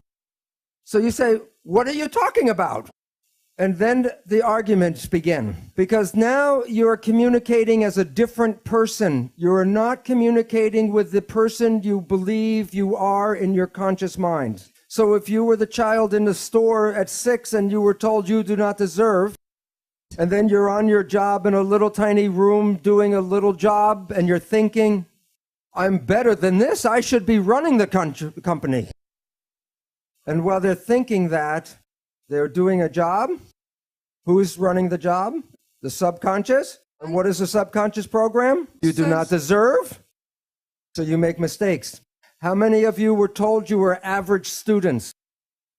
And then you take an exam, and when you get the test back, you look at a question and said, I knew the answer to that. Why did I mark it wrong?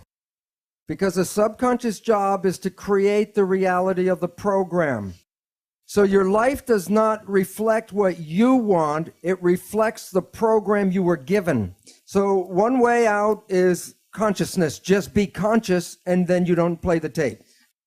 A second way out, clinical hypnotherapy, because that puts you back in the same brain state that you were in the learning period. And then you can put a new program and rewrite the tape. Yet there is a better and faster way even. There's a group of new psychology modalities called energy psychology. There are many different versions. For example, holographic repatterning, body talk, EMDR, EFT.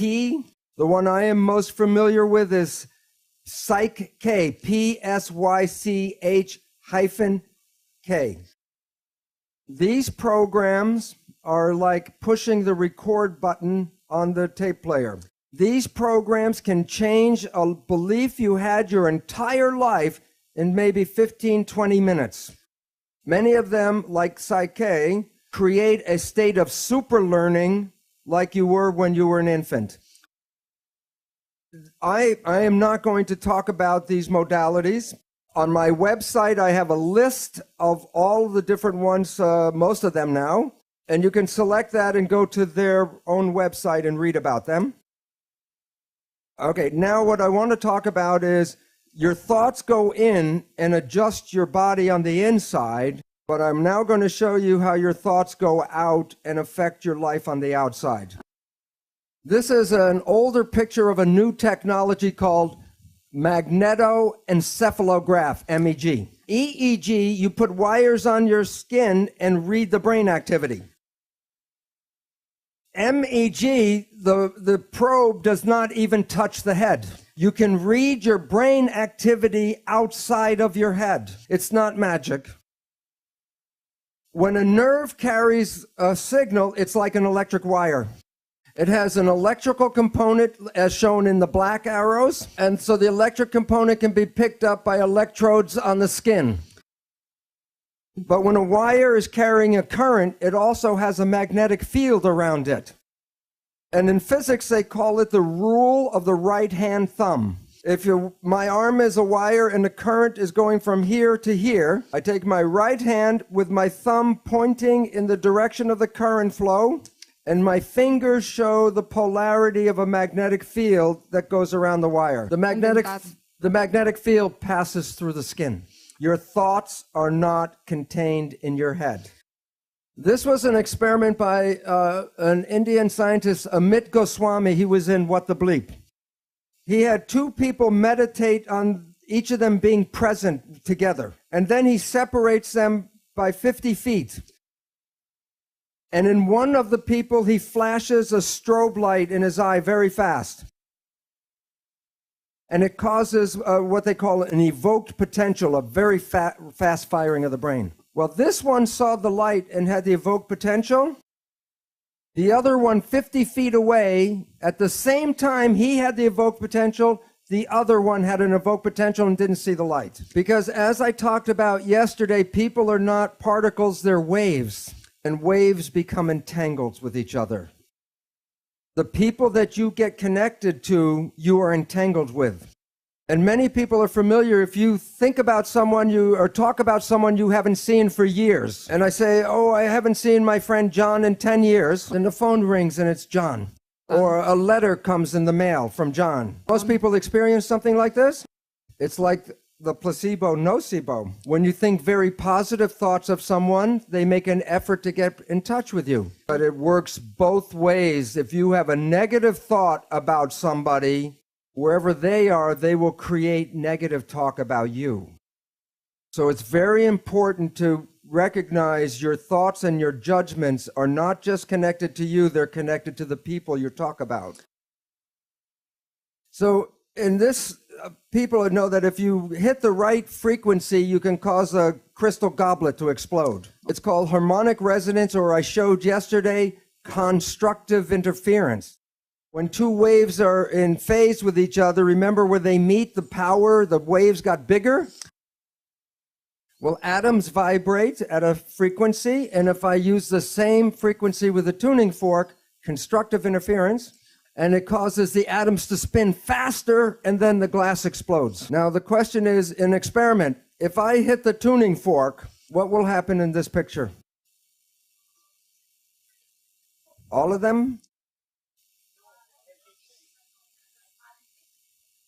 Only this one. Why? It's interference of the same frequency. Different frequency, it doesn't respond. Now, you are like a tuning fork with your brain, and you're broadcasting frequencies of your thoughts. Which goblet is going to respond to your thoughts? The one that is harmonically resonant with your thoughts. If you live in fear, you're not going to activate the Dalai Lama, but you may get Scarface to show up. So when you are having thoughts, you are exciting and activating those things in the world that are connected to your thoughts. When a mugger is trying to pick out which person he's going to attack, which one of the different people walking down the street, which one do you think gets attacked? The one who is most afraid. Because the one who is most afraid will resonate, and that means that the mugger doesn't have to do anything and go boo, and everyone will give him everything. But while it works for individuals, it is very powerful when a whole group of people have the same thoughts. You can't make a war unless enough people are ready to make a war. I'm going to show a picture of mass action here, and it relates to in New York City 1 year after 9/11. So this is September 11th, 2002, the 1-year anniversary of 9/11. What was everybody in New York thinking about that day? The winning number, 911, because we collectively create the reality. When Greg and I were in Australia and met with the knowledge keeper, the Mandaeans, he said that through their practice they see into the future, and they know about Saddam Hussein, they knew about George Bush. And then he said, and the coming war. And Greg said, does that war have to happen? And he had a very wise smile, and he said, no. If the consciousness changes, there won't be a war. And the point is that we are collectively creating the reality, and if we change our beliefs about reality, we change the world with that change. So I'm now going to take the jump because I mentioned I was going to talk about how I became spiritual. And I'm going to talk about cells. I'm going to talk about 2 identical cells. I chose liver, but it could be muscle, bone, brain, skin.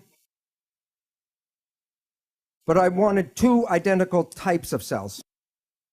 But this cell belongs to Bruce. And that's your cell, Margaret's cell. No 2 people are the same. And I say that for a simple reason. If I take my cells and put them into your body, your immune system will say not self and destroy the cells. And if I take your cells and put it into my body, my immune cells will say not self and destroy the foreign cells.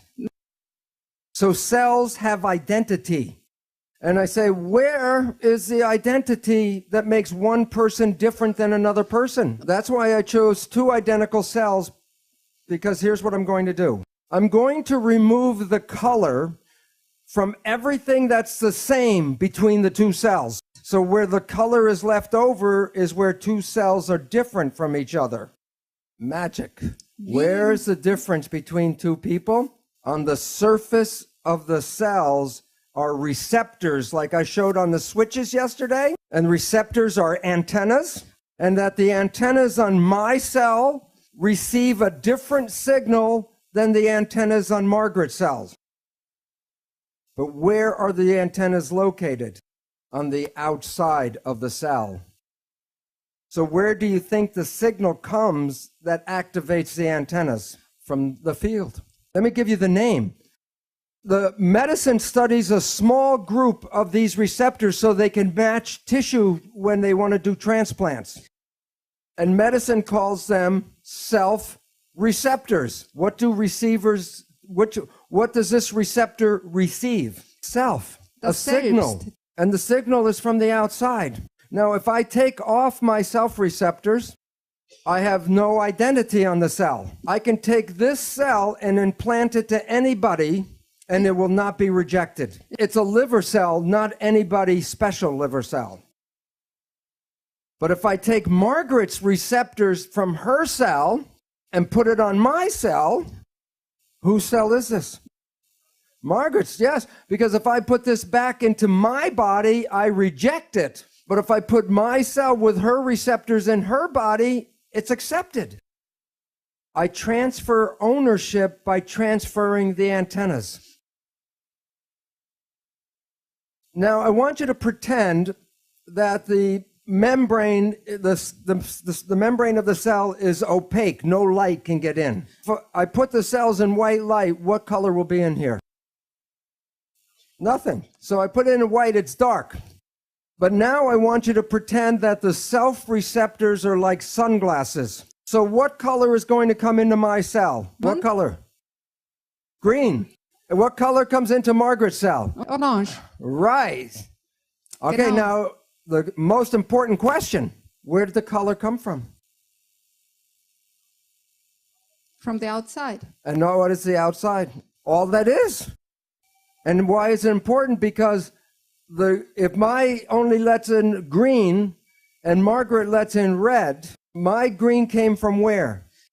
The white light. Where'd the red come from? White light. The spirit is a piece of the whole that comes into you, separate from the other person who gets a different piece. Okay, now here's an interesting question. If I kill the cell, did the green frequency disappear from the white light? No. What's the point? The identity came from outside. If the body dies, the identity is still outside. But if a future embryo comes with the same self-receptors, what broadcast does it read? The same broadcast that provided for this one. You don't die because you're not inside yourself. You're part of the whole thing. And therefore, you're a part of this. You can never be separated from this because you are a segment of that. And when I understood this, I realized I was immortal in my identity because the identity and the cells are not the same. And by this guy, I got very excited because I didn't believe in this stuff, but the science was very clear that the signal came from the outside that made differences between people. And so at that time, maybe I had too much time on my hands. I asked my cells, if I'm already out here, why do I need this? And my cells gave me the answer. My cells said, if you're just a spirit, what does chocolate taste like? If you're just a spirit, what does a sunset look like? If you're just a spirit, what does being in love feel like?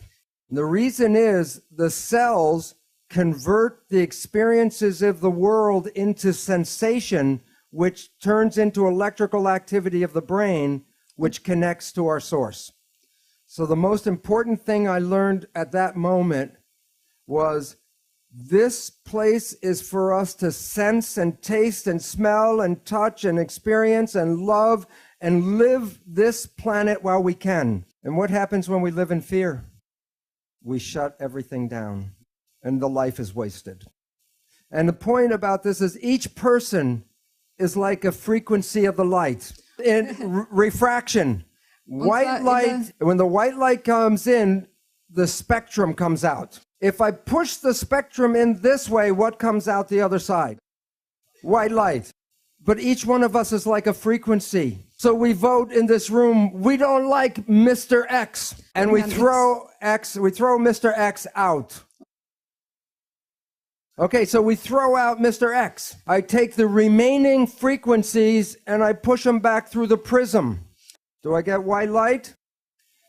No. We, as a group, want the white light to come back to the planet. We gave the white light to people like Jesus and Buddha and Mohammed, but they were trying to teach us a lesson that we are the white light. The lesson we did not learn is that we are cells in a larger thing called humanity. We as individuals are not evolving. Humanity as a collective organization is evolving. So we have to recognize each human is a piece of all that is, and all of us together make white light. And so we are in a state in the world where we keep killing off the cells. And it's not a coincidence that as we destroy the body of humanity, that humans are suffering from what are called autoimmune disease, self-destruction. For the vibrations that affect the whole also create the same pattern in us. Okay, so the mind, let's talk about it now. That there's a super consciousness, something from the environment that plays through the self-receptors. There's a subconsciousness, which is our experiences and our instincts. Most people live their day-to-day life just using this. But if you take the superconsciousness and mix it with the subconsciousness together, that's what self-consciousness is all about. That's when you use your conscious mind and your experiences and create the life that you want, which may be different than the programming in the subconscious. And the difference between these is the superconsciousness is intuitive. When you're having thoughts, they're really out in the field. There's where you pick up your information from. The subconscious is the autopilot. It will drive the car if you're not paying attention. And as we found out, 95% or more of the day we operate with this. But when you take that one and this one together, then you're driving your own vehicle. So in conclusion, I say, well, what creates the life that we have? And the answer is spirit, the element from the field, and then the influence of the spirit in the self is the mental process. Yes. So the reality that we're experiencing right now is a combination of spiritual and mental activity. The article is called The Mental Universe, and it's from a professor of physics at a major university called Johns Hopkins University. Instead of reading the whole article, I'll show you the exact 2 sentences at the very end of the paper. The universe is immaterial, it's mental and spiritual. Live and enjoy. And this ties together all the work that Greg has been talking about in the field, the mentation, the spiritual element. It ties it to the physical body and your own consciousness. And therefore, we have a good message from science. We can create the world that we want, and what we have to do is become conscious. And then heaven will be on this planet right here. Thank you very much. Thank you. Thank you very much. Thank you. Thank you very much.